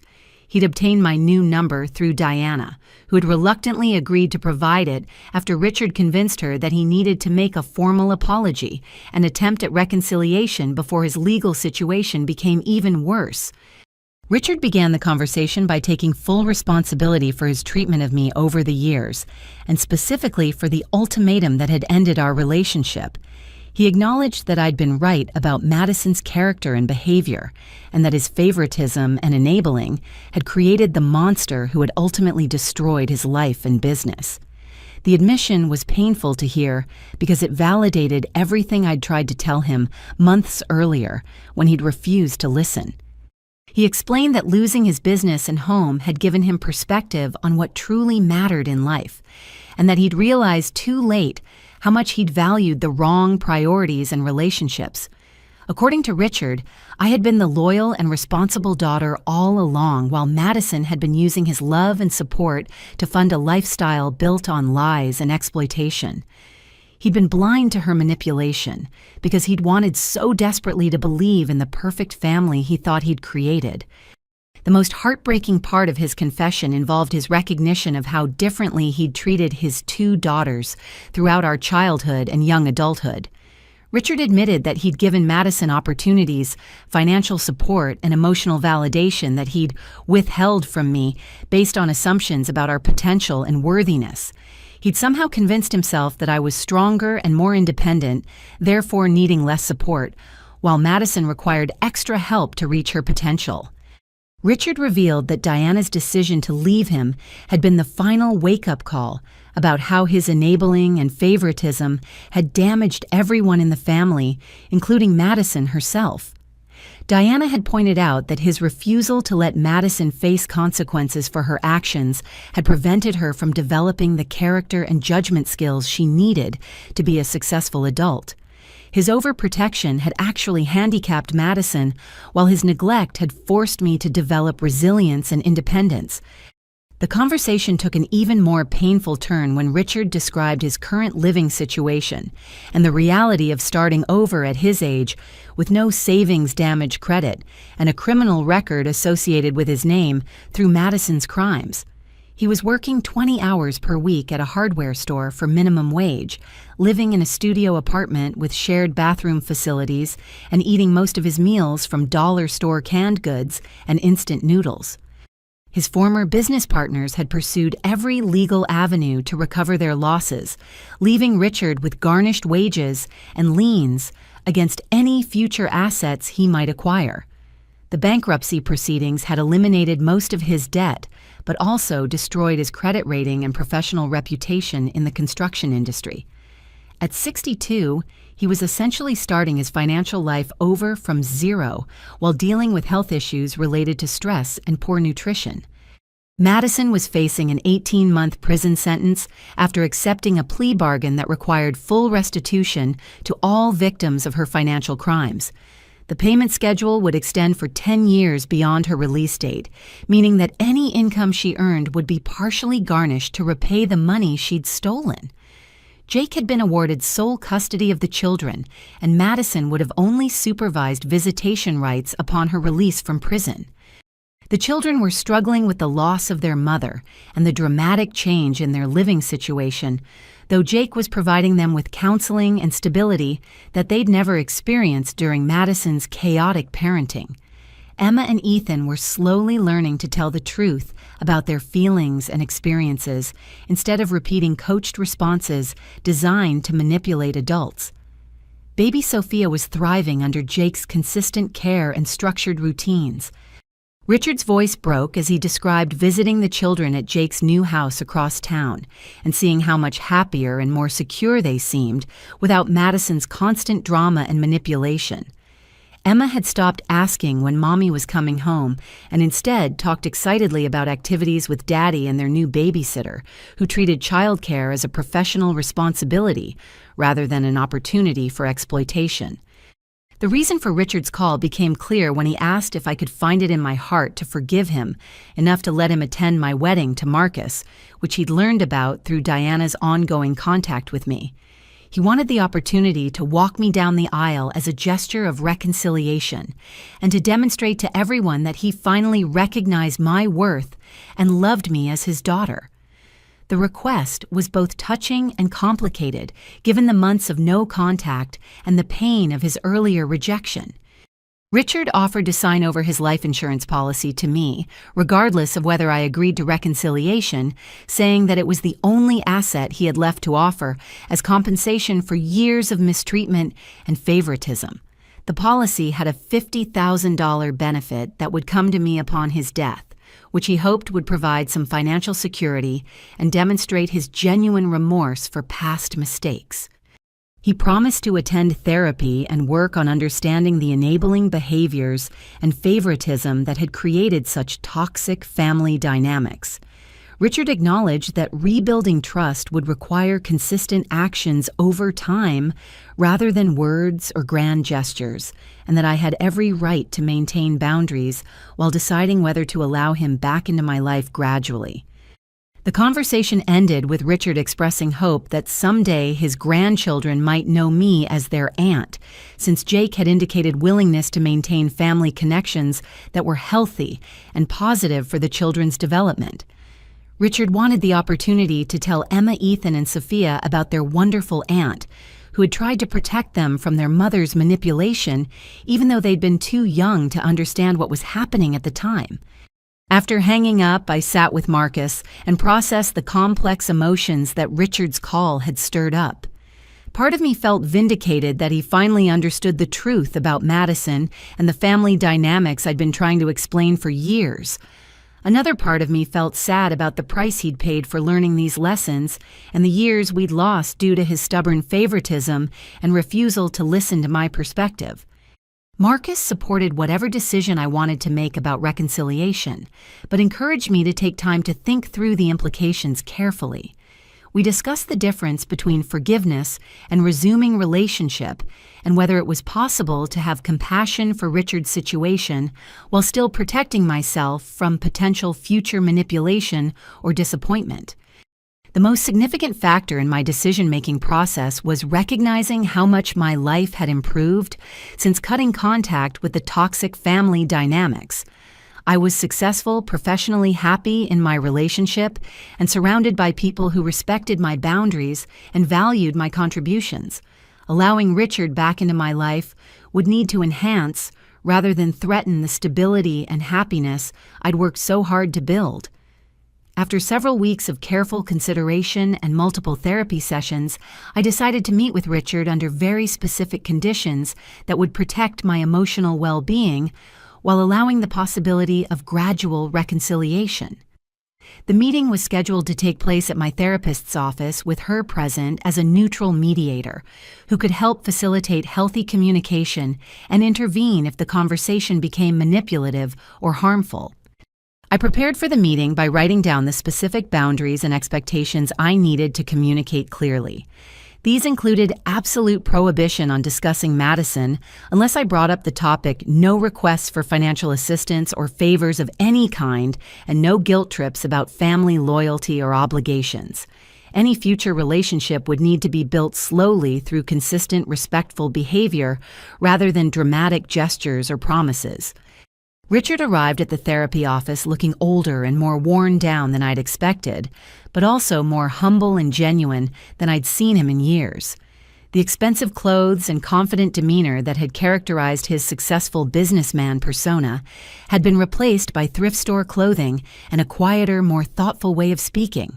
The external changes reflected internal shifts that seemed more authentic than his previous approaches to our relationship. The session began with Richard offering a comprehensive apology that demonstrated genuine understanding of how his favoritism and ultimatum had affected me. He didn't make excuses or blame his behavior on stress or misunderstanding, but instead took full responsibility for choosing to prioritize Madison's demands over my legitimate needs and boundaries. The apology felt sincere because it focused on his actions rather than my reactions or feelings. My therapist helped facilitate a conversation about specific incidents and patterns that had damaged our relationship over the years. Richard was able to acknowledge concrete examples of differential treatment between Madison and me, including financial support, emotional validation, and expectations for service, without compensation. He recognized that his enabling had been harmful to Madison as well as unfair to me. I explained to Richard that any future relationship would need to respect my independence and my commitment to my life with Marcus. I wasn't interested in becoming a surrogate daughter who filled the gap left by Madison's absence, nor did I want to be asked to provide advice or assistance with family problems that stemmed from years of enabling behavior. Our relationship would need to be about genuine mutual respect rather than guilt or obligation. Richard agreed to attend individual therapy to work on the controlling and enabling behaviors that had created such destructive family dynamics. He acknowledged that he needed professional help to understand why he'd been drawn to relationships where he could control others through financial support and emotional manipulation. The therapy commitment would be ongoing rather than a short-term fix designed to win back my approval. The conversation about my upcoming wedding to Marcus provided an opportunity to establish clear expectations about Richard's role in my life going forward. I explained that while I was willing to consider allowing him to attend the ceremony, he wouldn't automatically be walking me down the aisle or playing a traditional father role. Those privileges would need to be earned through months of respectful behavior and demonstrated change. I also made it clear that my new family with Marcus was my primary priority and that I wouldn't sacrifice my marriage or happiness to accommodate Richard's emotional needs or desires for family reconciliation. If he wanted to be part of my life, he would need to respect my choices and boundaries rather than trying to influence or control my decisions through guilt or manipulation. The topic of Madison and her children was addressed directly with firm boundaries about what I was and wasn't willing to discuss or participate in. I told Richard that I had no interest in providing support advice or assistance related to Madison's legal troubles, financial problems, or parenting challenges. I also wouldn't be accepting any communication from Madison herself, regardless of the circumstances or her expressed desire for reconciliation. Regarding the children, I explained that while I felt sorry for Emma, Ethan, and baby Sophia, I wasn't willing to resume any kind of aunt relationship that might create opportunities for Madison to manipulate me through them. If the children were truly interested in knowing me as adults, they could reach out independently when they were old enough to make their own decisions about family relationships.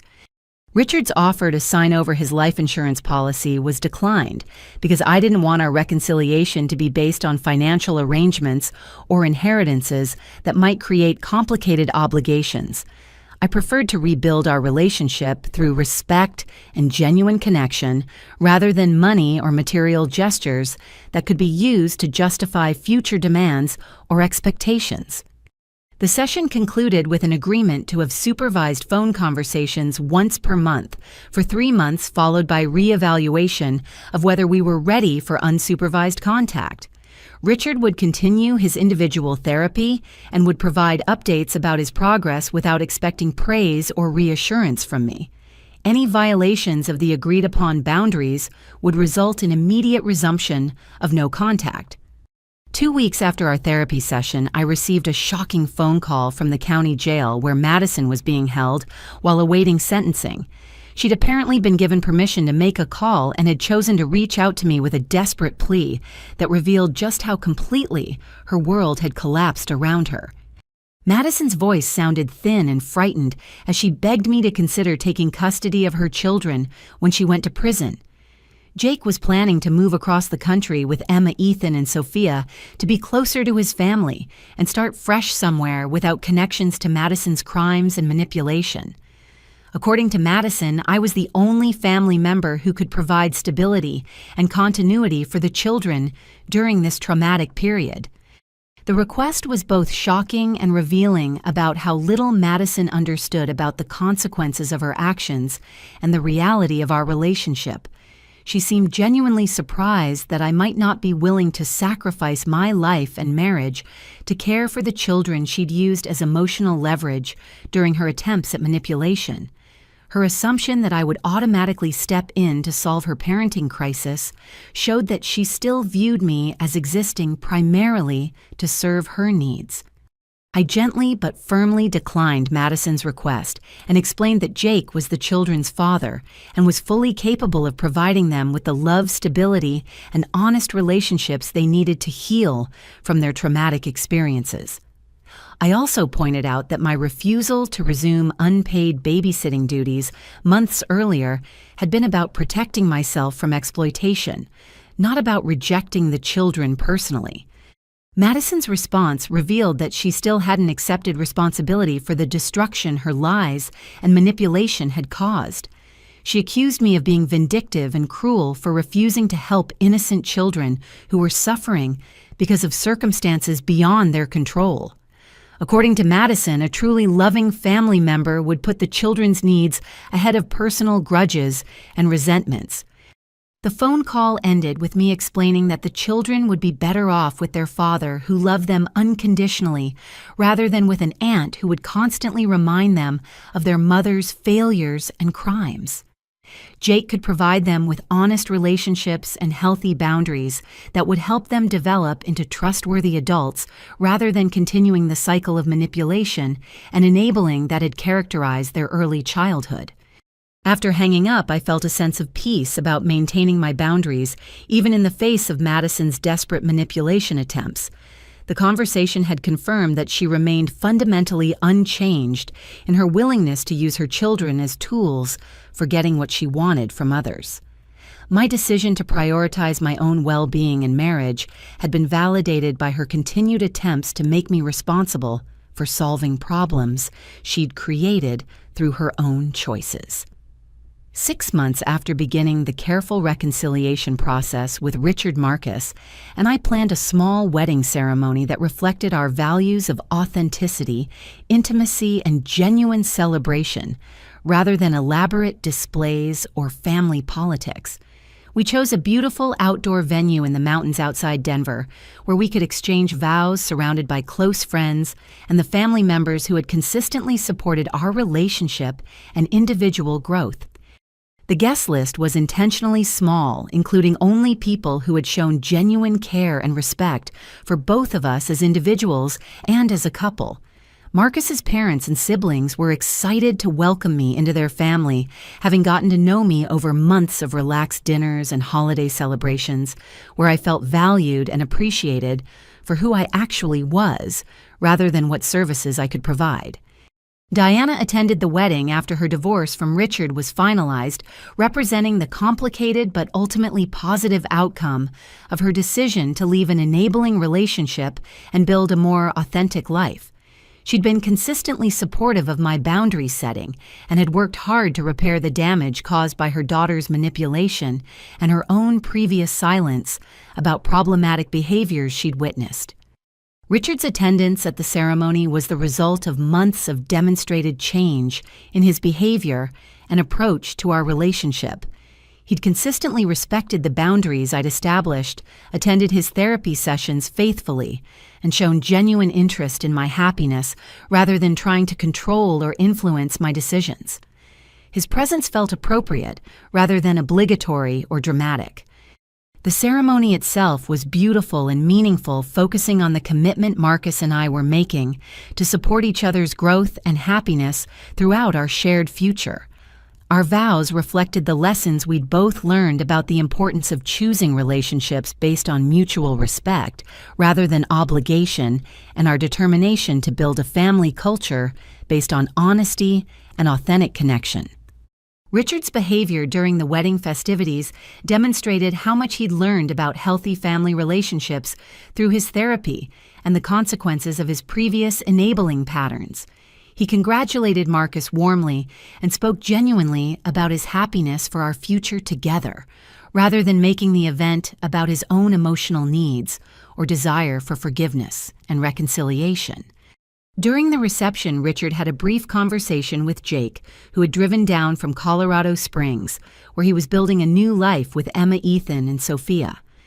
Jake expressed gratitude for my decision to protect myself from Madison's manipulation, explaining that my absence had ultimately forced everyone to see the true extent of her problems and get the children the help and stability they needed.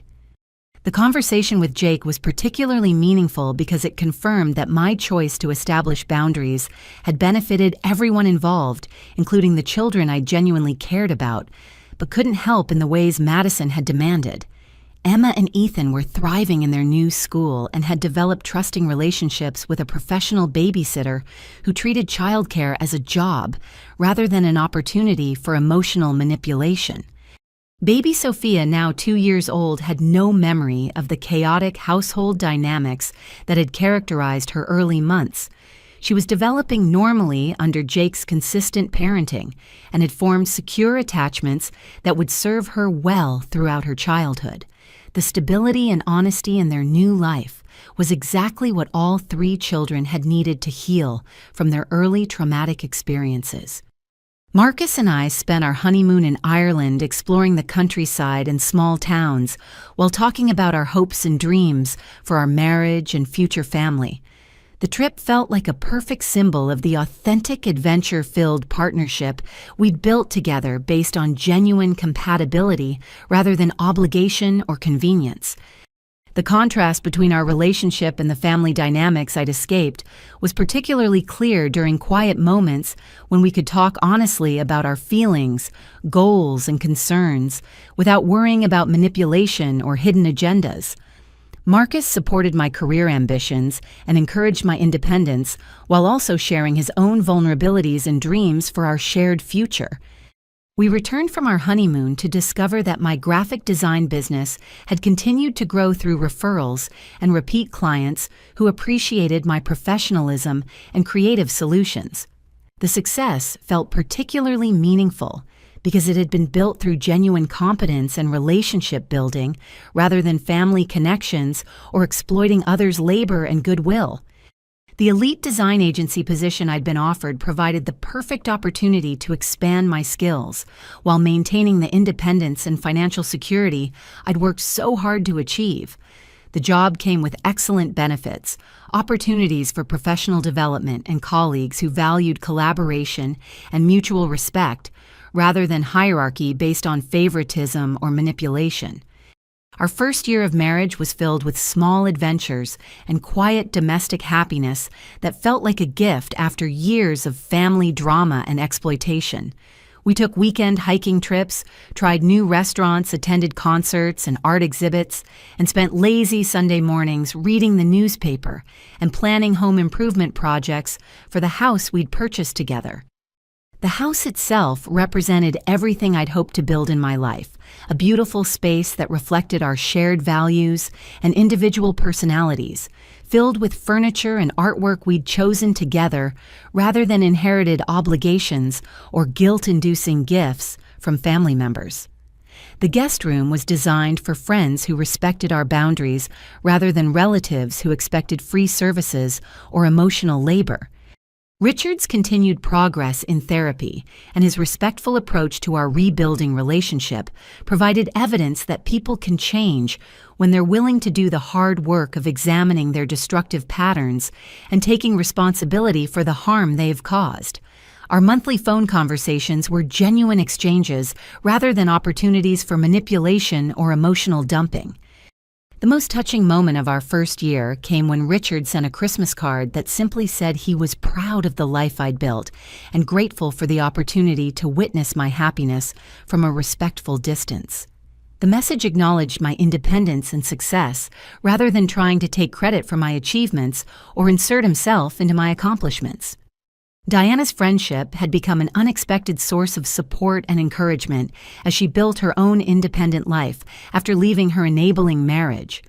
Our conversations about setting boundaries and prioritizing authentic relationships helped both of us continue growing in our understanding of healthy family dynamics and self-respect. The peace and stability of my new life felt almost miraculous after years of constant family crisis and emotional manipulation. Waking up next to Marcus every morning and knowing that our day would be filled with mutual support and genuine affection, rather than demands for unpaid services or emotional management, felt like living in a completely different world.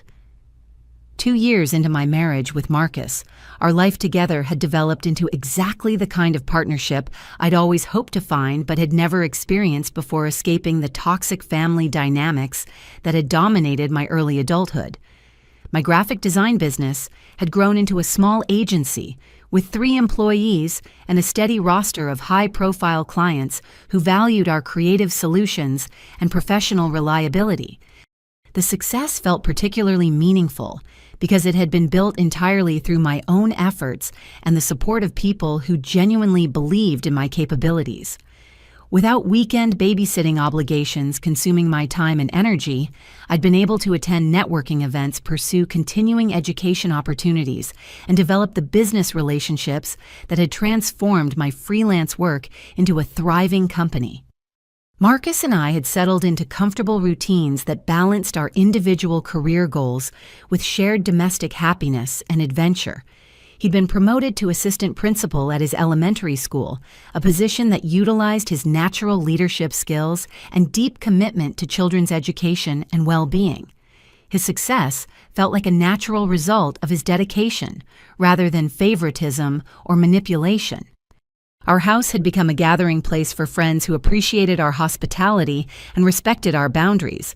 We hosted dinner parties where conversation flowed naturally, and guests contributed to meal preparation and cleanup without being asked. The contrast with family gatherings where I'd been expected to provide all the labor while others enjoyed the benefits was striking and refreshing. The most exciting development came when we discovered that I was pregnant with our first child. The news filled us both with joy and anticipation for building the kind of family culture we'd both dreamed about, one based on mutual respect, honest communication, and love that wasn't conditional on performance or service to others' needs. Planning for our baby's arrival gave us opportunities to discuss our values and priorities as future parents. We talked about the importance of raising children who understood that family love should be freely given rather than earned through compliance or service. Our child would grow up knowing that their worth wasn't dependent on their usefulness to others or their willingness to sacrifice their own needs for family harmony. Richard's relationship with us continued to improve slowly as he demonstrated consistent respect for our boundaries and genuine happiness about our success, rather than attempts to insert himself into our achievements. When we told him about the pregnancy, his response was purely celebratory without any suggestions about how he might be involved or what role he expected to play in his grandchild's life. The conversation about grandparent relationships led to important discussions about how we wanted to approach extended family connections for our children. We decided that any family relationships would need to be based on the same principles of mutual respect and authenticity that governed our marriage, with no tolerance for manipulation or exploitation disguised as family loyalty. Diana's excitement about becoming a step-grandmother was touching and appropriate, focused on our happiness rather than her own emotional needs or desires for involvement. She'd learned through her own therapy and life changes to appreciate family relationships that enhanced rather than complicated people's lives, understanding that love should feel supportive rather than burdensome. My business expansion required hiring additional staff, and the process of interviewing and training employees gave me insights into healthy workplace dynamics that contrasted sharply with the family exploitation I'd experienced. Professional relationships based on clear expectations, fair compensation, and mutual benefit felt natural and sustainable in ways that family obligations never had. The financial security from my successful business and Marcus's steady teaching salary allowed us to purchase a larger house in a neighborhood with excellent schools and family-friendly amenities. The move represented our growing confidence in our ability to build the kind of life we wanted rather than accepting whatever circumstances other people created for us.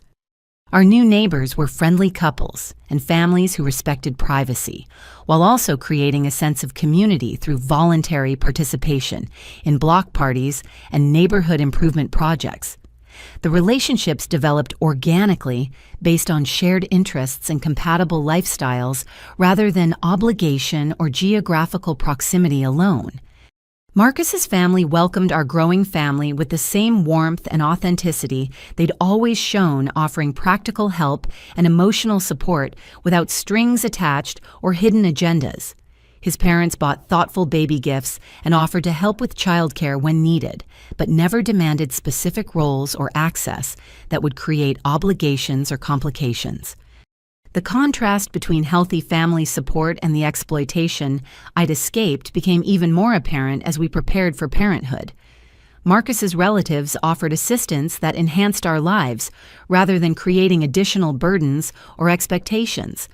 Their involvement felt like a gift rather than a transaction that would need to be repaid through future service or compliance. 6 months into my pregnancy, I received unexpected news that Madison was being released from prison early due to good behavior and overcrowding in the correctional system. Her release didn't create anxiety or concern for me because I'd built such strong boundaries and supportive relationships that her attempts at renewed contact couldn't threaten the stability I'd created. Diana called to let me know about Madison's release and to assure me that she had no intention of facilitating any communication or reconciliation attempts. Madison would be living in a halfway house across the state while completing her parole requirements, and Jake had moved even further away to ensure that the children's lives wouldn't be disrupted by her return to freedom. The news about Madison's release actually reinforced my sense of gratitude for the choices I'd made to prioritize my own well-being and build authentic relationships. While she was starting over with the consequences of her manipulative and criminal behavior, I was thriving in a life built on honesty, mutual respect, and genuine love. Our baby shower was a beautiful celebration attended by friends and chosen family members who were excited to support our growing family.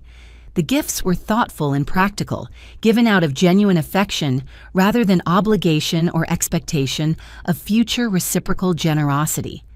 The afternoon felt like a perfect example of how celebrations should work when they're based on authentic relationships. The most meaningful moment came when Richard asked privately if there was anything specific he could do to support us during the transition to parenthood. His offer was genuine and respectful, focused on our needs, rather than his desire for involvement or recognition as a helpful grandfather. The conversation felt natural and comfortable in ways that family interactions had never felt during my childhood and early adulthood. As my due date approached, I felt overwhelmed with gratitude for the life Marcus and I had built together, and the family we were about to welcome into a home filled with stability, honesty, and unconditional love.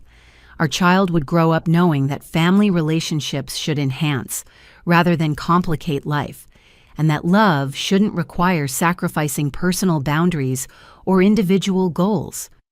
Our daughter, Emma Rose, was born on a snowy February morning, arriving healthy and beautiful into the warm, loving environment Marcus and I had carefully created for our growing family.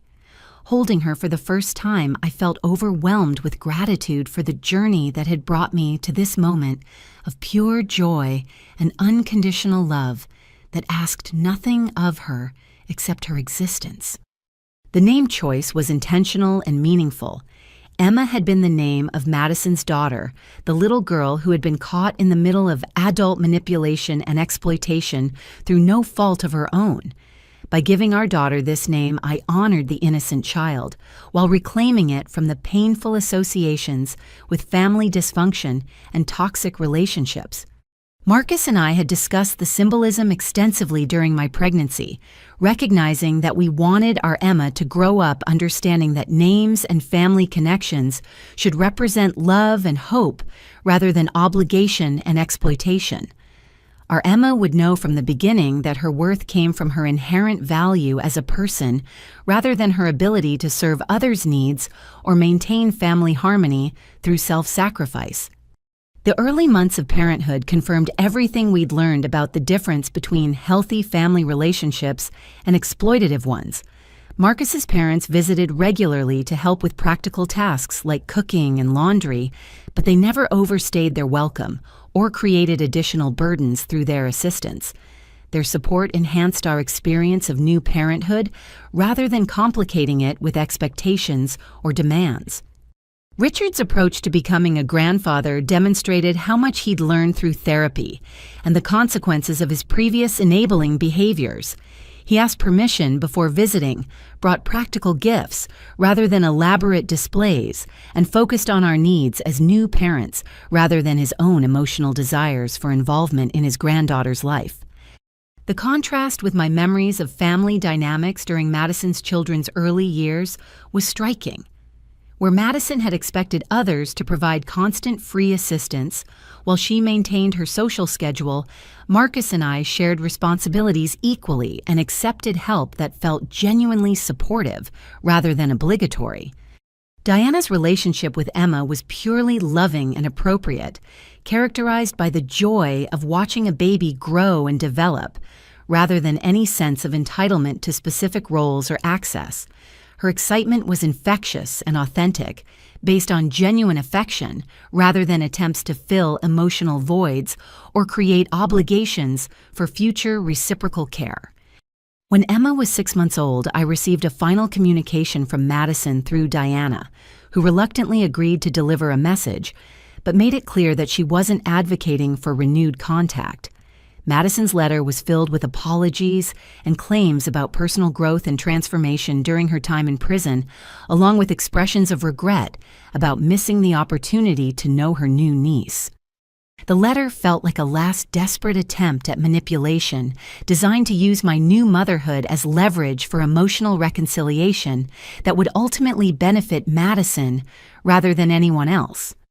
Her focus on missing out on Emma's life revealed that she still viewed family relationships primarily in terms of what she could gain rather than what she could genuinely contribute.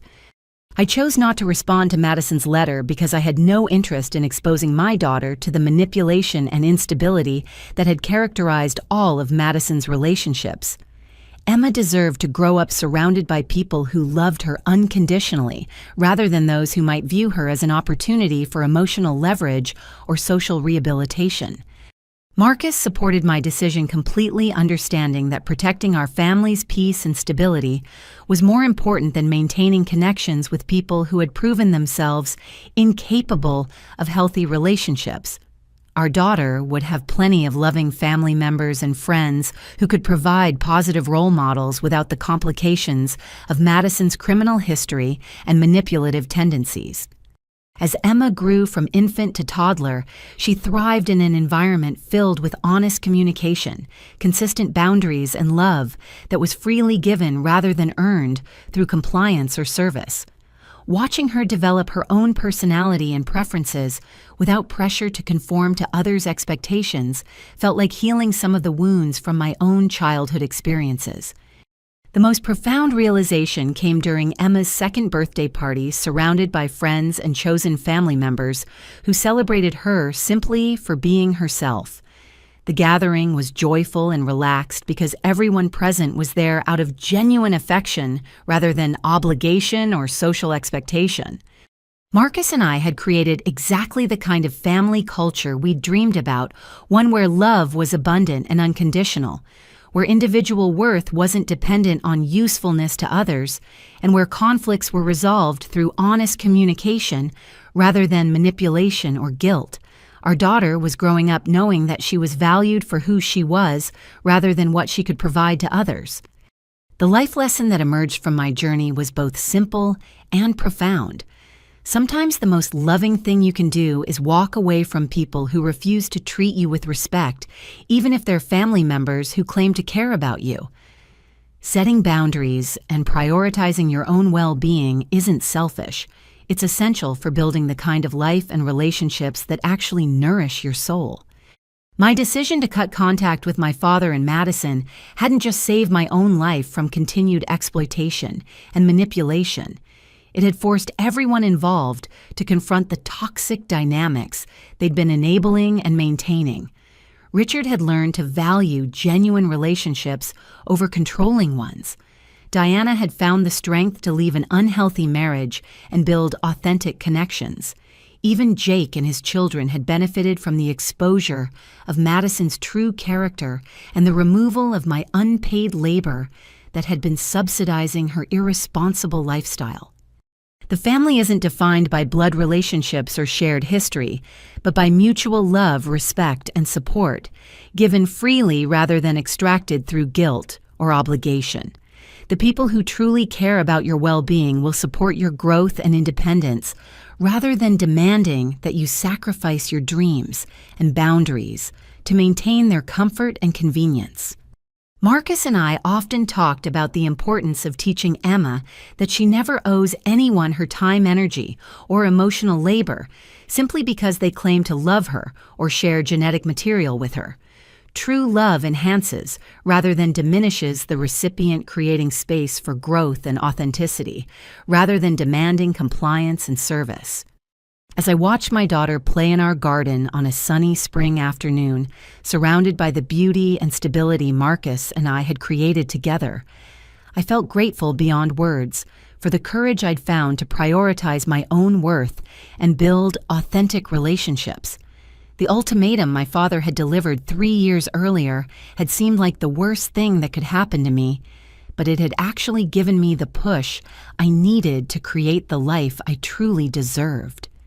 The women who might be listening to this story and recognizing similar patterns in their own family relationships should know that you deserve to be treated with respect and kindness rather than exploited and manipulated. Setting boundaries isn't cruel or selfish. It's an act of love for yourself and everyone around you. Sometimes walking away from toxic relationships is the only way to create space for healthy ones to flourish. Your worth isn't determined by your willingness to sacrifice your dreams and boundaries for others' convenience.